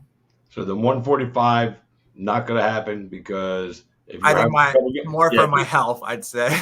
Because, like you said, if the weight cut was a little harder this time than it was the last time for you to get to 155, then, your body and your brain are telling you, hey, you know what, we can still fight. We just got to, do it a little heavier. So 165 is where Jim Alers wants to land. Interesting time to come back. You got a guy coming up in March, Connor Tierney. And that's another reason, like I said. And he's a tough son of a bitch, this guy. It's no easy fight. No, exactly. And that's another reason why I decided to come back, because I was like, man, this is awesome. This is a former BKB champ. I want to be the guy to welcome him, into our organization. I've tried really hard to fight Tyler at one point, and I thought that would have been a fun fight, but that never happened. But he's a cool guy too now, by the way, and we're really cool with each other now. But so I was like, man, this is a fun fight. I would love this fight. I want to do it for a number 1 contendership. I don't know what their plans are, but I would love for that to be the route. That would definitely be an interesting jump in, because there's still guys there at 165 like Joe Elmore. Tom Schoaf jumps around up at 165. He'd be in it. I think you and Tom would be a fun fight. I even told Elvin, because I had Elvin on earlier tonight. I know Tom's record isn't stellar, but when you fight Tom, you're getting a fight. And this is BKFC, so you just don't know what's going to happen. But stylistically, Tom is cool. I met Tom finally for the first time. Tom's a cool motherfucking dude. Yeah, super cool. And I don't think I'd be comfortable fighting him. He's the nicest guy. He's one of the nicest guys I've ever met. Yeah, but when you're standing across the ring from him, he ain't going to be so nice. No, I know. It's different. That's weird. Because he's a tough, scrappy son of a bitch. And when you're fighting Tom, you're going to be in a fight, man. And if you sign the paper to fight Tom and you don't expect to fight, you're going to get your ass handed to you, But there's Joe Elmore out there. So, Connor Tierney will be here. So, and Elvin said, whoever they tell him is next. Baboon wants to fight him again because Baboon wants to hold gold in 2 divisions. Right. And I totally I love that he's trying to do that. Fucking anybody that tries to do that, I respect the fuck out of. Because they're trying to achieve something in history, and with BKFC starting out now, it's a good time for guys like you and Luis and all you guys that have come through here and been putting in some time to establish records that people are going to chase after and maybe never accomplish. You know what I mean? So set the bar high now and make these motherfuckers coming in after you fucking work. Correct. So Connor Tierney, how did this bout come to fruition? Did they just reach out to you? Let's actually back up a little bit. Did you reach out to Feldman and say, hey, Dave, I want to talk to you about coming back. I'm ready to come back. I'm mentally there. I'm physically blah, blah, blah. Did that have to happen? Man, so there's a lot of just every now and then, I just get that little itch, and I'll reach out and I'll say something, I'll be like, oh, interesting title fight you have there, or just little things that show that I kind of want interest in coming back and stuff. And yeah, and then I think the offer of the fight was there, and I was just like, man, that's definitely a fight that I'm interested in. So that's really all it took, really. So, you said you're interested in that fight. Have you been paying attention to other BK bare knuckle organizations, all around now, trying to get a better lay of the land of who's out there and what organizations? Just so people that are going to be coming over this way, you've already done some, pre-game scouting, if you will. You have a better idea of who they are before you just sign a contract. Right. I'm pretty aware of all, especially that organization over there. I've been a part, like not a part, but I fought a lot of times in the UK. So I follow a lot of their organizations and stuff over there. So when I saw that, it was definitely a fight that I thought was winnable for me too. And I just like to, I like to be the guy that shows that it's a different sport. It's definitely a different sport. Welcome to America. Welcome to America. That's awesome, man. So, you did the combating thing, trying to get down to 155 was a pain in the ass. I know you stay busy, at your martial arts academy, you're always down there, training and working. Man, yeah, just, not only I've been crazy busy. We just moved to a bigger location. This place is awesome. Right. So literally, this is some of the first people to start actually see. I've been posting a little bit on. Well, look at this. We're getting this, dude. But yeah, beautiful. We got the bags hanging from the ceiling, little workout area, TVs. So they drop down? They drop down, yeah.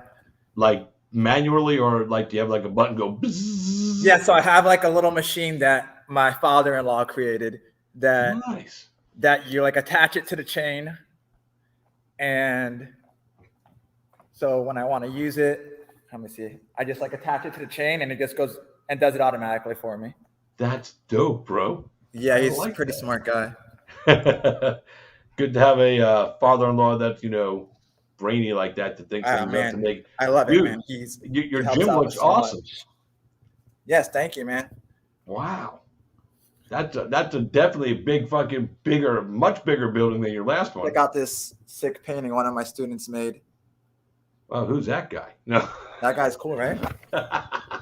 No, but yeah, so we just moved. So I've been super busy with that as well. But I don't feel good when I'm not busy, I don't want to be sitting around.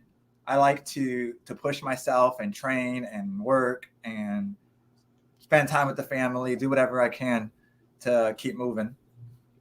So, you say you like to stay busy.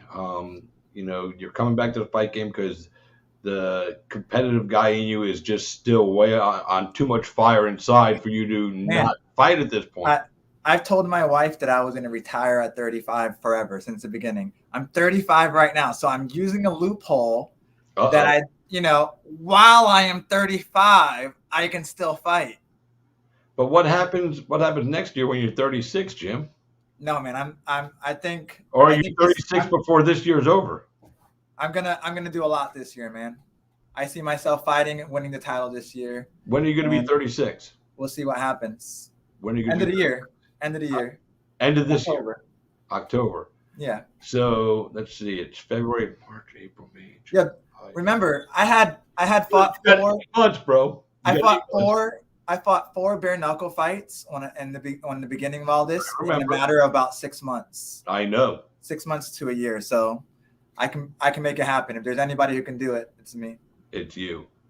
Do you think they're going to accommodate your schedule? Have you made it really known to David Feldman, as long as you're not injured and you're healthy, that you want to stay on every card you could possibly get on? Fighting overseas, wherever. There's been talk of that too, so we'll see. Wow, man, Buck, you're coming. I want fun fights, man. I want fun fights, and you know what? Even if it's not for the title, I want just fights that interest me, man. Why does Okay. that interest me? So, and I don't know if I had a chance to ask you this, but because I don't remember even the last time we spoke on the show, you were undefeated going to your fight with Luis. You took an L, whatever. You've had L's before in the fight game. It's not like, a life-ending thing. But did did did that loss, I don't know, sting a little more as far as what you felt about your career at that point? Because you were on fire. You were like fucking. You were the man. I mean, everybody was gunning and coming for you, and that changes, quickly in a small organization that's still up and coming when there's only X amount of fighters there. Um, did, did do you feel that like stung a little bit more than some of the other losses because of the trajectory you were on at the time? Um, I mean, I felt like I said, man, my first fight, I like expected to go out there and just have a crazy war, and it was going to be a one and done type of thing. And it happened to not go that way. Um, I was win or lose. I was like, man, it's going to be done. Who knows what's going to happen? I don't want to get, I don't want to get beat up, but I just want to have a good time. And then, so I ended up winning. Second fight, it happened again. Third fight, it happened again. And, by the fourth fight, when I fought Caleb Harris, that was like a tough fight, That was a tough and fight.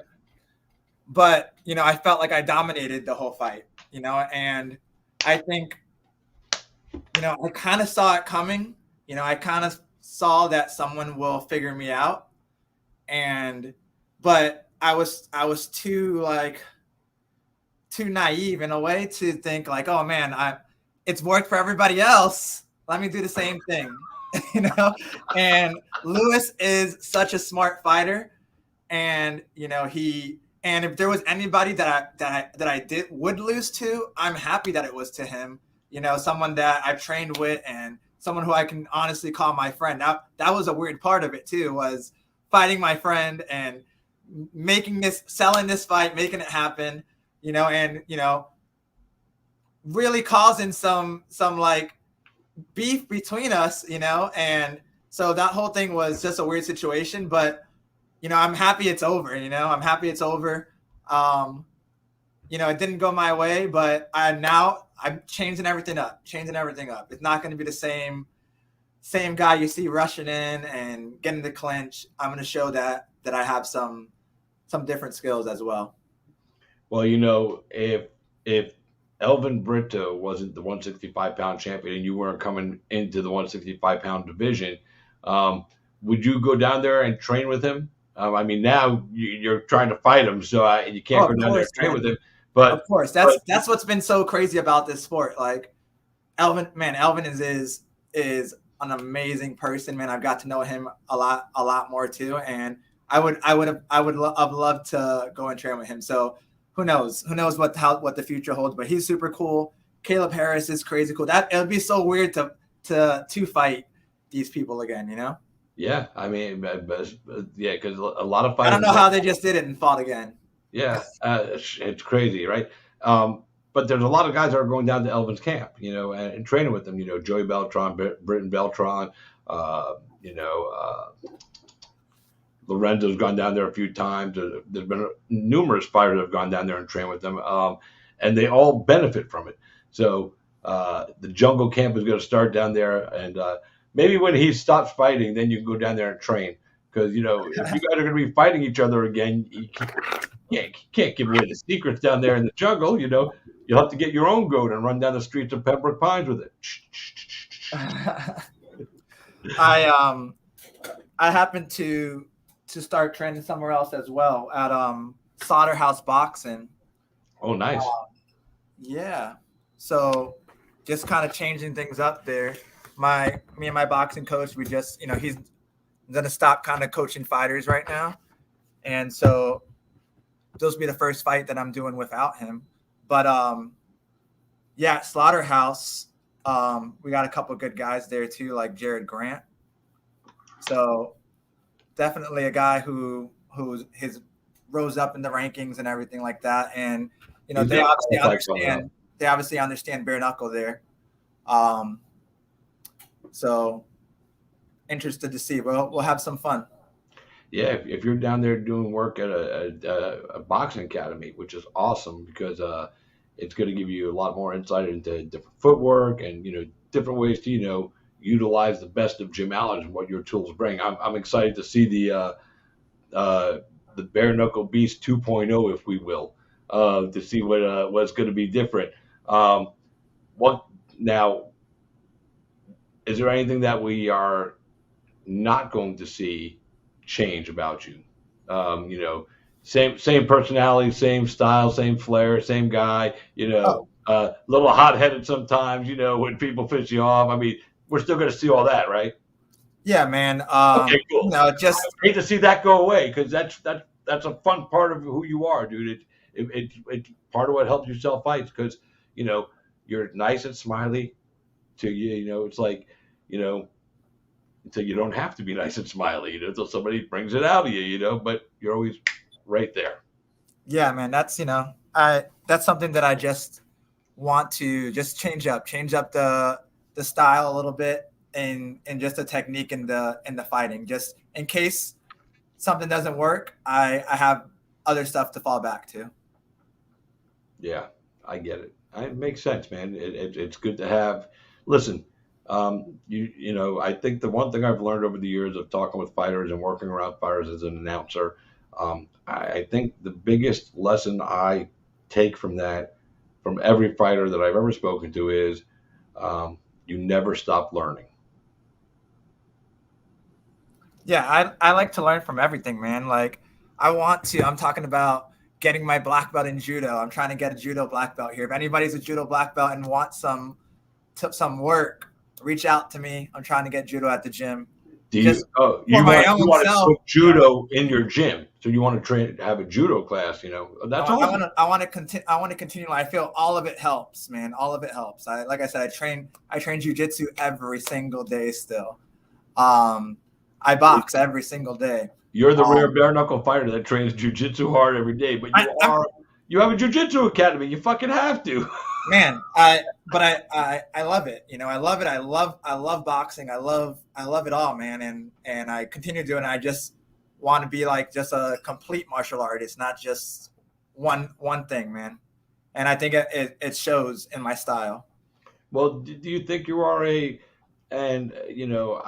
guess maybe now I don't want to say the word because you said you want to be a complete martial artist, but do you feel you are a complete martial artist? You do have a lot of disciplines under your belt. And again, you're going to continue to learn, but is there still something that's missing that you can say you're complete, or is there a lot missing? Man, I don't think I'm ever going to be complete, man. There's so much to learn. I'm a black belt in jiu-jitsu, but there's so much that I can continue to learn in jiu-jitsu.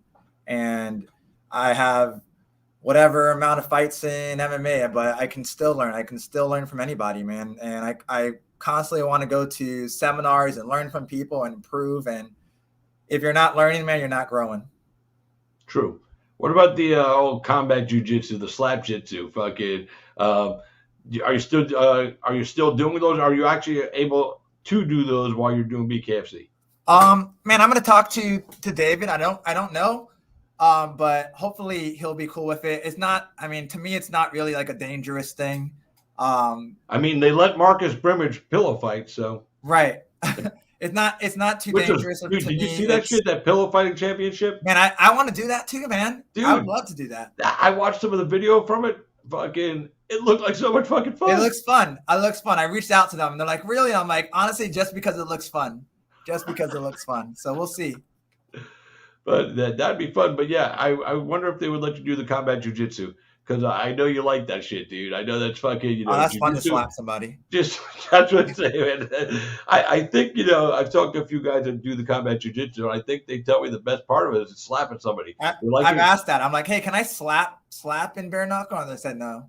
Yeah, I know. But, dude, because the slap, I don't know, there's something so powerful about the slap versus even punching somebody. There's just something about it. I can't even explain what makes it attractive. you know. But fucking smacking somebody across the face is Yeah, it's I don't know. it's fun.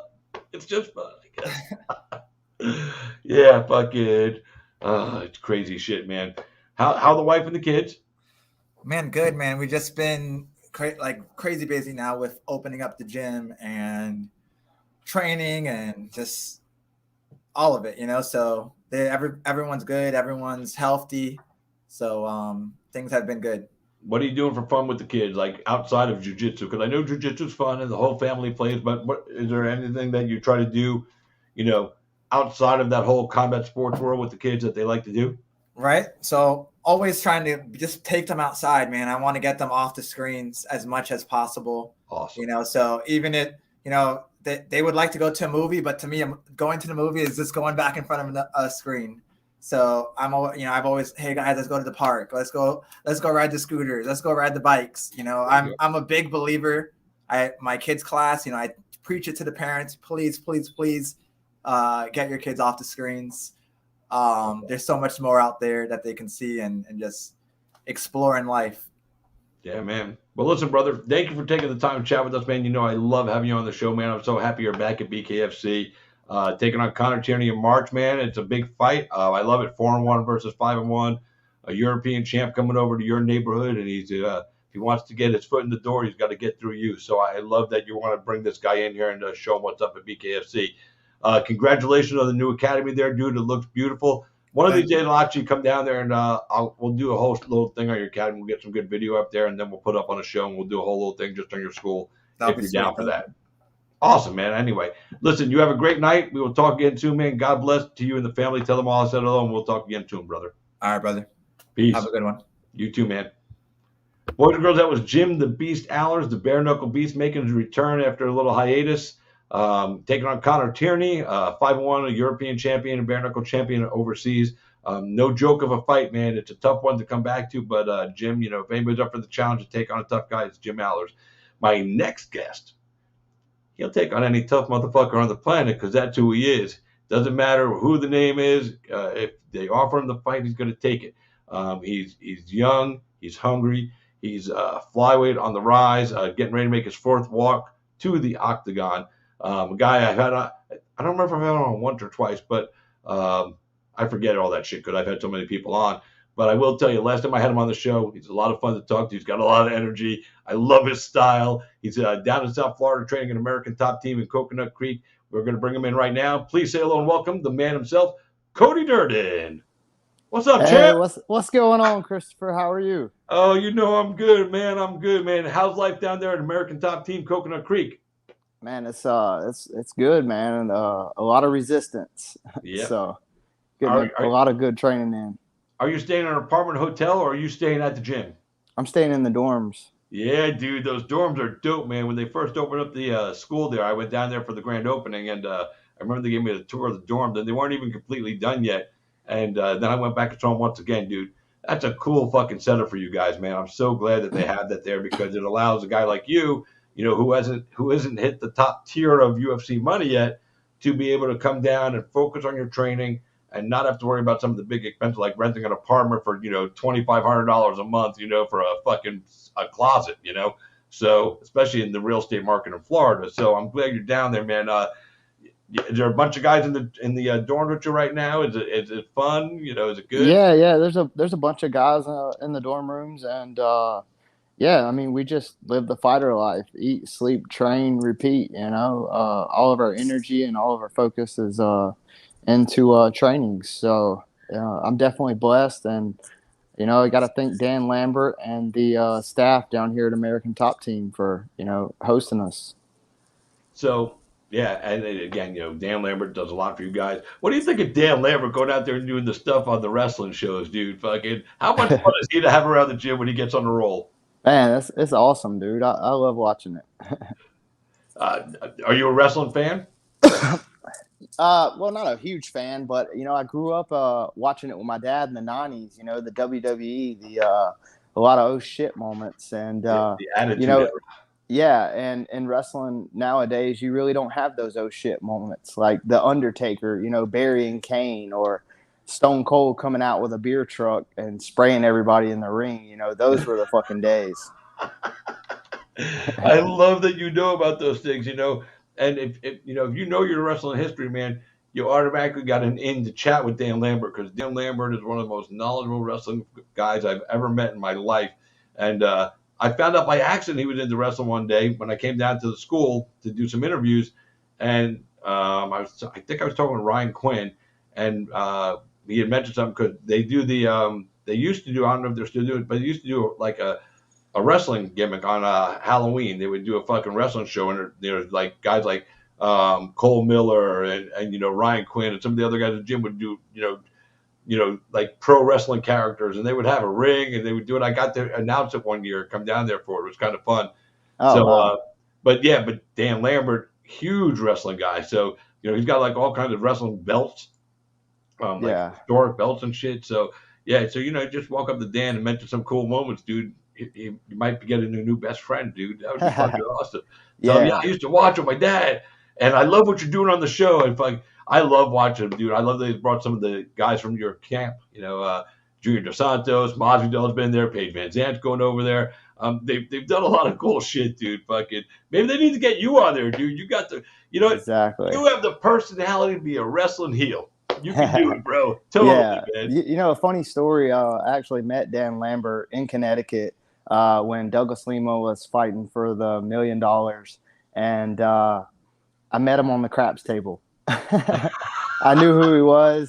I greeted myself. These were the regional days, I guess 2019. And I mean, I just ran into him ever since then. We went to the fights and he sat right in front of me, him and his wife. Then I ran into him another place in the restroom at a different event. And then, just started, made it to the UFC and then came to Coconut Creek. And it's funny how life works, man. Just put me in the right place at the right time multiple times. That's funny, dude, that you met him at the craps table. That's a great story, dude. Like fucking, if they ever make your life in a movie, make sure that fucking scene gets in there, dude. Because that'll show your destiny to become part of America's Top Team. You see what I'm saying? It's like the story sells itself, bro. The story sells itself, man. So Exactly. you're coming off a win against Killing Aori, and after that fight, you caught some heat from some people. We don't even need to go into all that stuff, dude, because it's the past is the past. But what did come out of that fight was Muhammad Mokayev, called you out, wanted to fight you, and you being the tough kid that you are, you don't back down from a challenge. You said, "All right, let's go, son." So you want him, he wants you, and the UFC put it together, man. Tell me how excited you are for this one.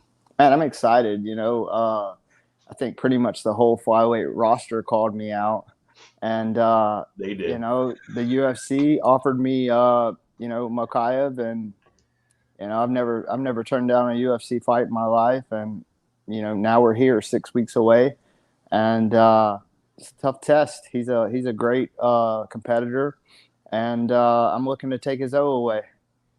Yeah, I mean, and that's the thing, even though he's only like 5-0 or 6-0, there are those guys that come in at 5-0 or 6-0 that are tough. They're legit. They're legit. Threat to beat anybody on any given day. There's a few guys that are doing it right now.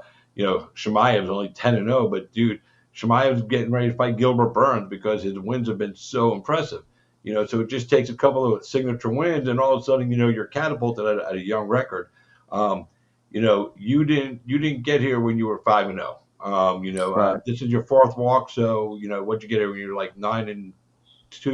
I got in when I was 11-2. Was it 11-2? 11-2, 7-fight win streak, 7-fight finishes in a row. I thought it was 9-2, and then you only have one win because that's right. Your stat line for the UFC is 1 win, 1 loss, and 1 draw. Yeah, You've covered all the bases right off the jump, got that out of the way early in the UFC career, and now we just got to try and get them W's, man. Fourth walk to the octagon coming up. There's a lot of guys who just dream of making that first.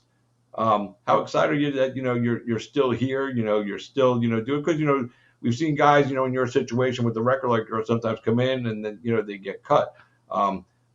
my personal opinion is I think the UFC sees something in you that wants them to keep you around. So, I don't know what your contract terms are or anything like that, but I'm guessing you probably still have a couple more on your contract right now. I just signed a 4-fight contract. Yeah.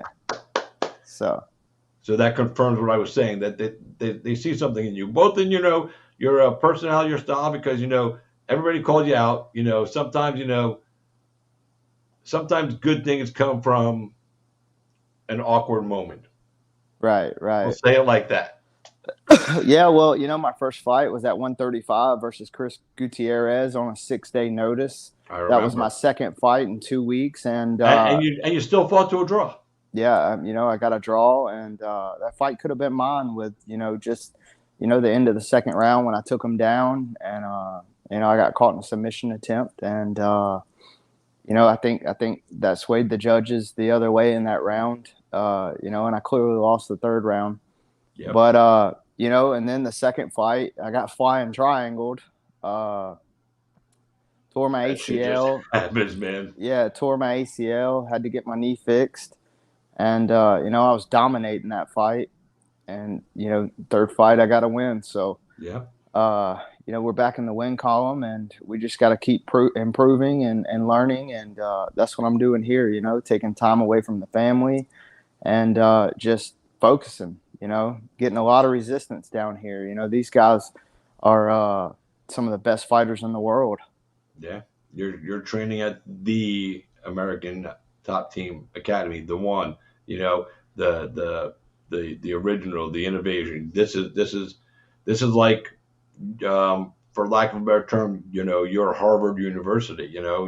You've been at community college to some degree, and when I say that, I'm not.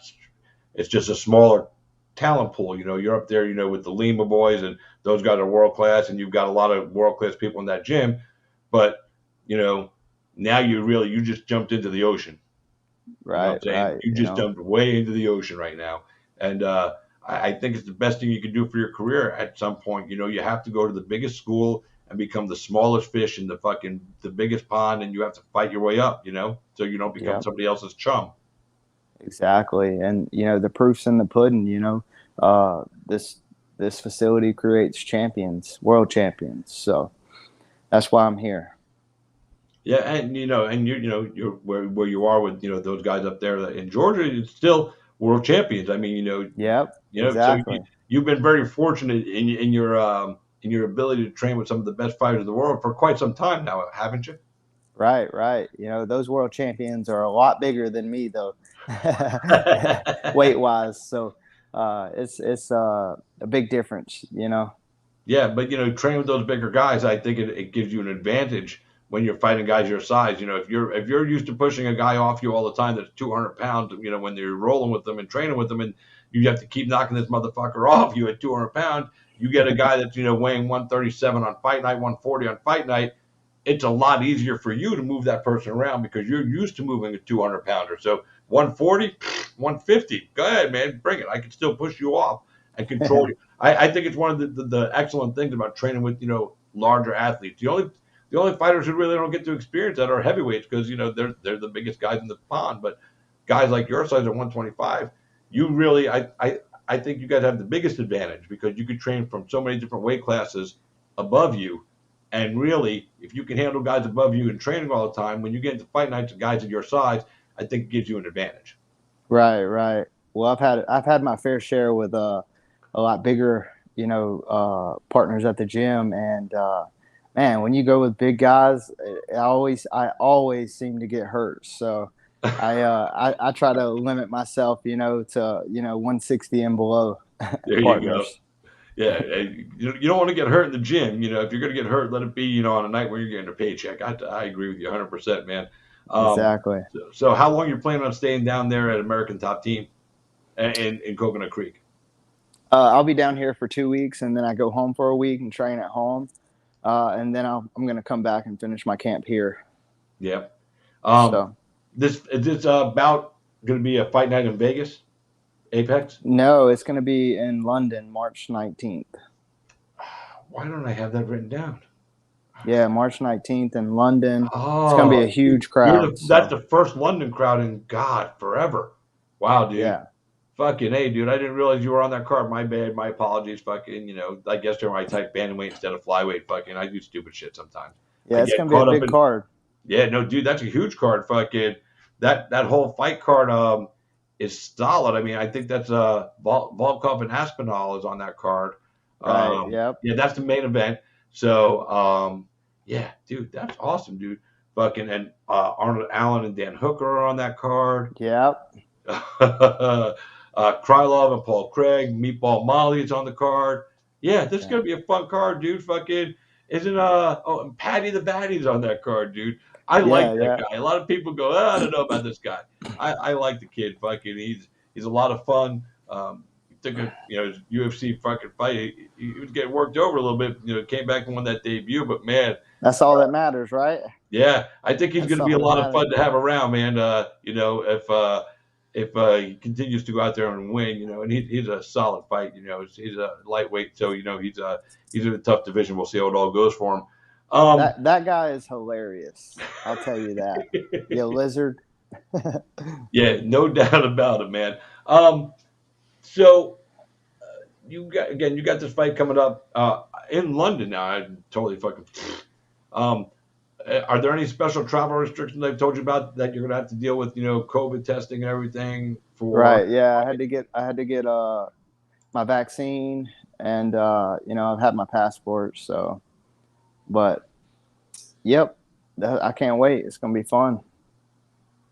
Yeah, no, that's right. It's going to be fun. You should definitely have a good time over there. And I hope even with the COVID restrictions that you get to experience a little bit of London while you're over there. I don't know what the rules are and the restrictions are, and I know you're focused on going over there, getting the workout first. But hopefully you get a day, maybe two after, where you can stick around and just check out some of London, dude, because the way the world is right now, who knows the next time you're going to get to go and have somebody else pay for it, basically. So you might as well enjoy a little time Right. over there if you can, Yeah. man. I'm going out a week early, so I'll be able to go, explore a little bit. Anything over there that you definitely want to see? Man, I have no clue. I have never been to Europe. I haven't even researched it. The only thing I've been looking up is day-to-day life stuff. Beating Makaya's ass and leaving there with a W. Well, it sounds like you got the focus in the right direction, brother. I'm happy to see you, man. I'm happy to see you. I'm happy to see that you're back. Like I said, without going back in history, I'm glad that moment has passed you and everything. And fucking, I'll just say this on this.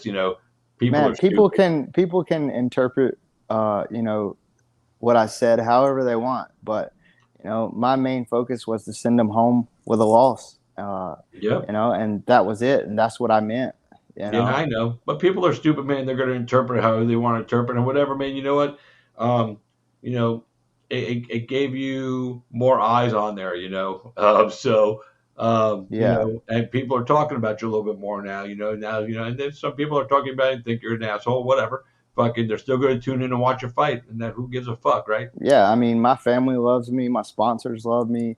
I love you. People that I crossed paths with, in the past, and they. Oh, if you know me, I'll give you the shirt off my back. So it doesn't matter what anyone says. Yeah, it doesn't matter what anybody says, and if people want to take people's word and twist them around, I mean, look what they're doing to Joe Rogan right now. Yep, exactly. And Joe Rogan's a much bigger star than any of us combined. Right. And it's not because, and they're not attacking him because he said the N word, 11 years ago on some videos, that he was completely taken out of context in the video that got surfaced up, Right.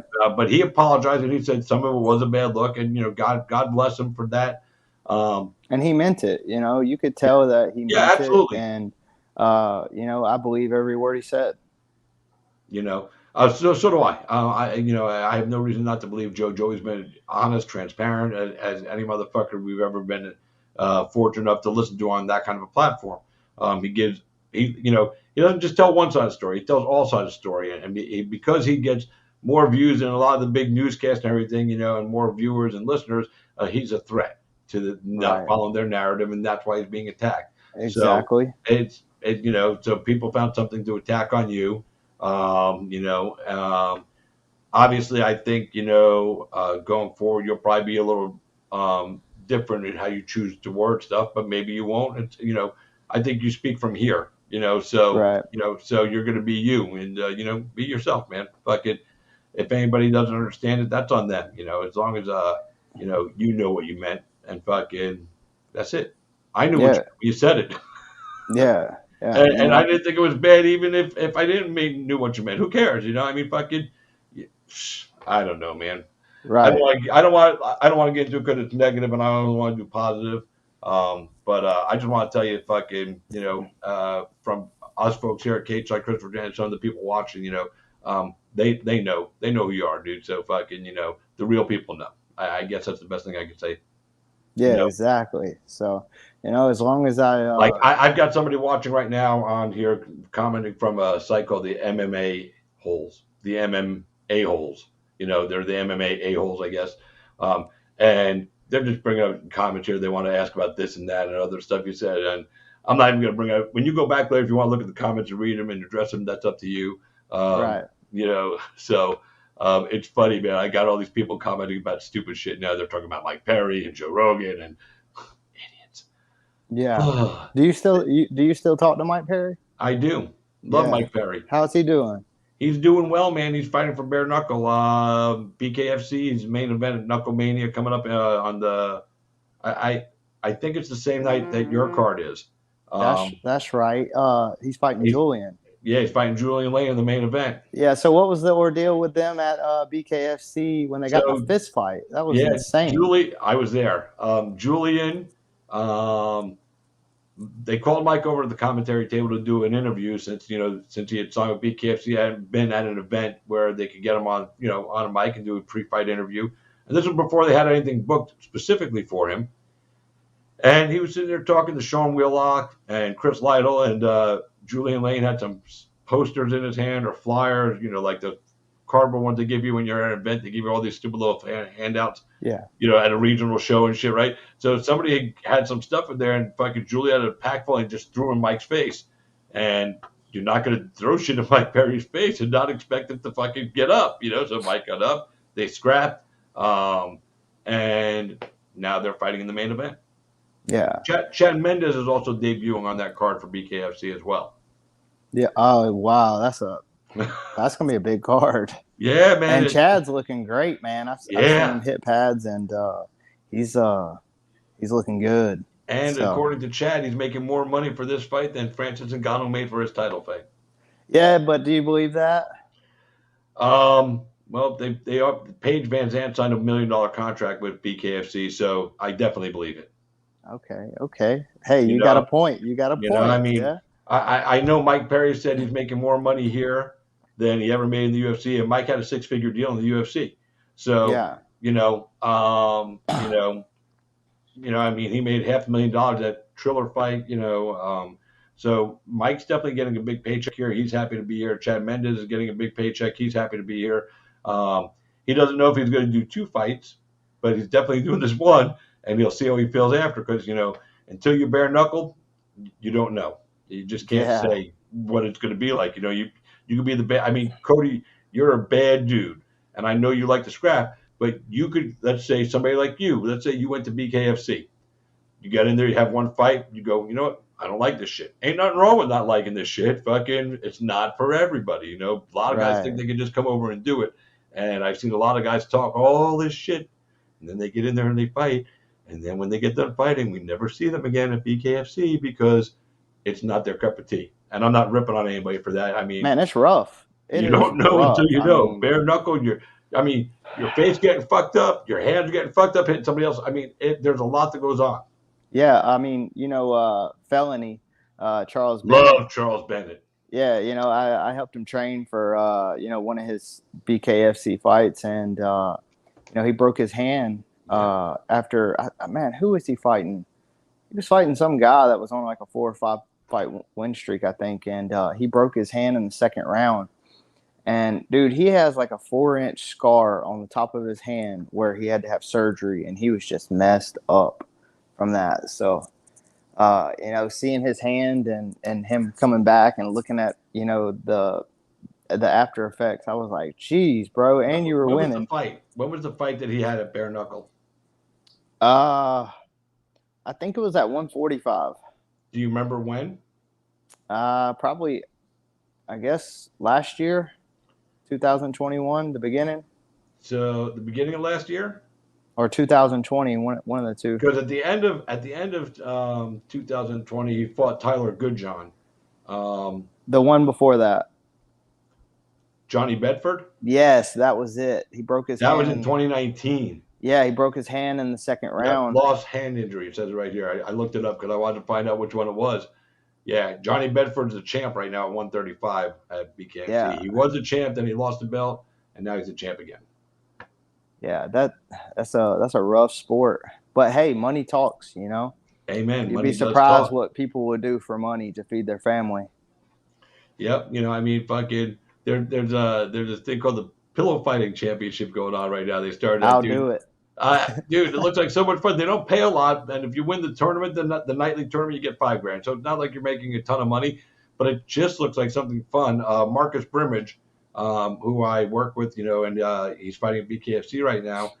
He went and did it, dude. Fucking, he said he had a blast, man. Fucking, Oh, I man. watched the videos, man. It looks like so much fun. So who knows? Maybe it'll get really big one day. Maybe you'll get to go do that just for shits and giggles. Hey, and that's something the average people can do. You know what Yeah. I mean? We can put Donald Trump versus Joe Biden in there, and the Oh, whole man. world would watch. You know what, dude? That's a good idea. That's a great idea.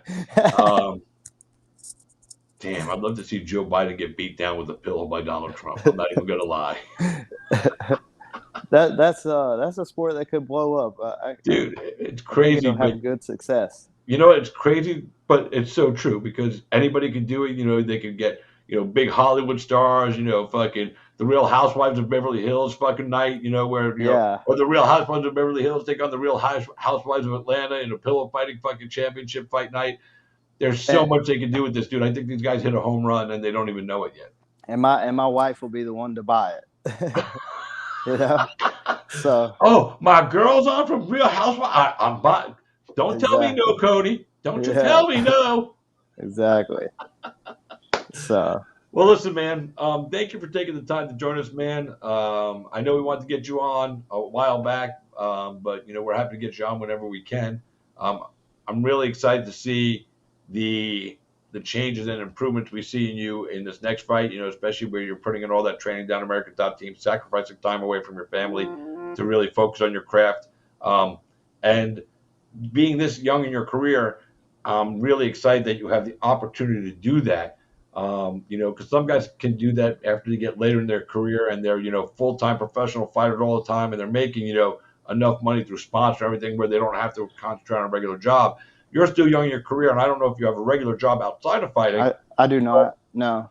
So you're just full-time now. Right. I've been full-time since I signed with the UFC. That's awesome, dude. After that, I gave my job a 2-week notice, and man, I've been full-time for a year and a half now.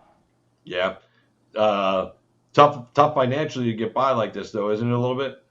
It is, but I have great sponsors behind me that believe in me, and that I have great people behind me that believe in me and support me. So we're doing all right. That's awesome, man. That makes me happy because again, you're still young in your career, and to be able to 4 fights into your UFC career, be able to be full time pro fighter without having to worry about a 9-to-5 job or a night job or whatever. That makes the journey, I think, a little bit easier and a lot a lot more beneficial to a young fighter trying to come through. So the fact that you're getting to do that now, dude, I think it's fucking awesome. Exactly. My sponsors, Barber Orthopedics, Triad Mechanical, Eat Clean Bro, Jason Ferguson.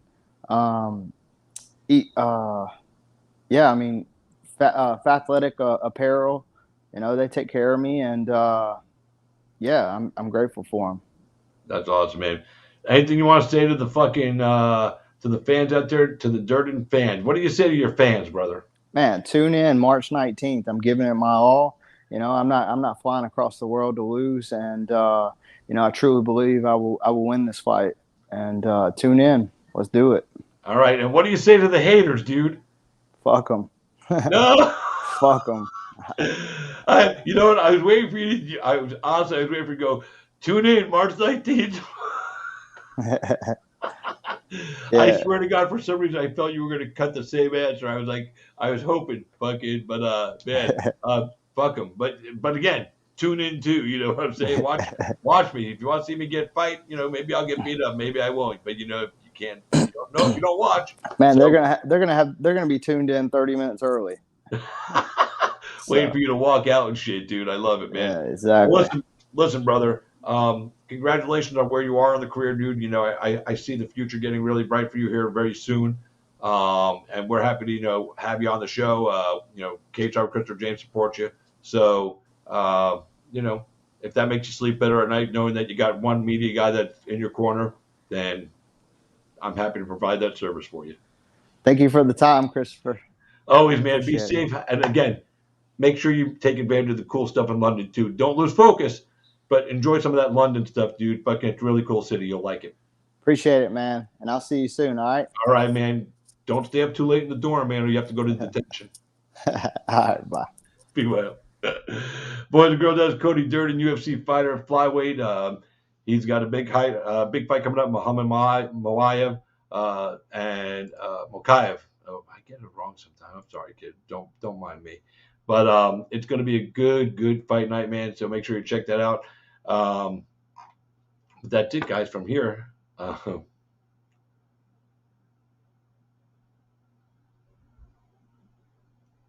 That was for Jim Allers. I thought it tagged you. What are you talking about, Nathan? I don't even see it. Did I see something somewhere? Did I miss it? I'll have to go back and look at the comments.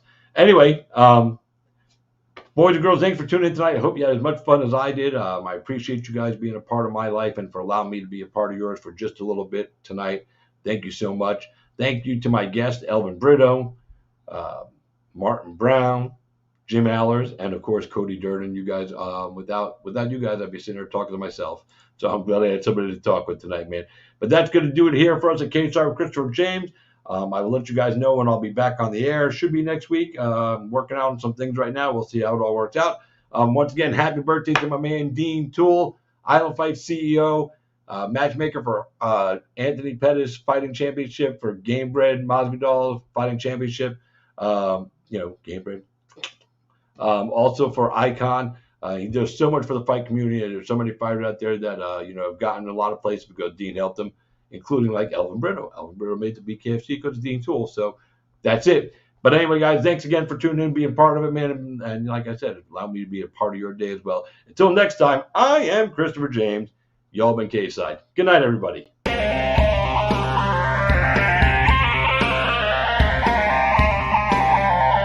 What happens if you lose, Nick? Who the hell is Aquaman? I get Fruity Pebbles, Cocoa Pebbles, I get sausage biscuits. Maybe you guys will see a little footage of that later on because we got some good stuff. Philip the Deuces. There you go, baby.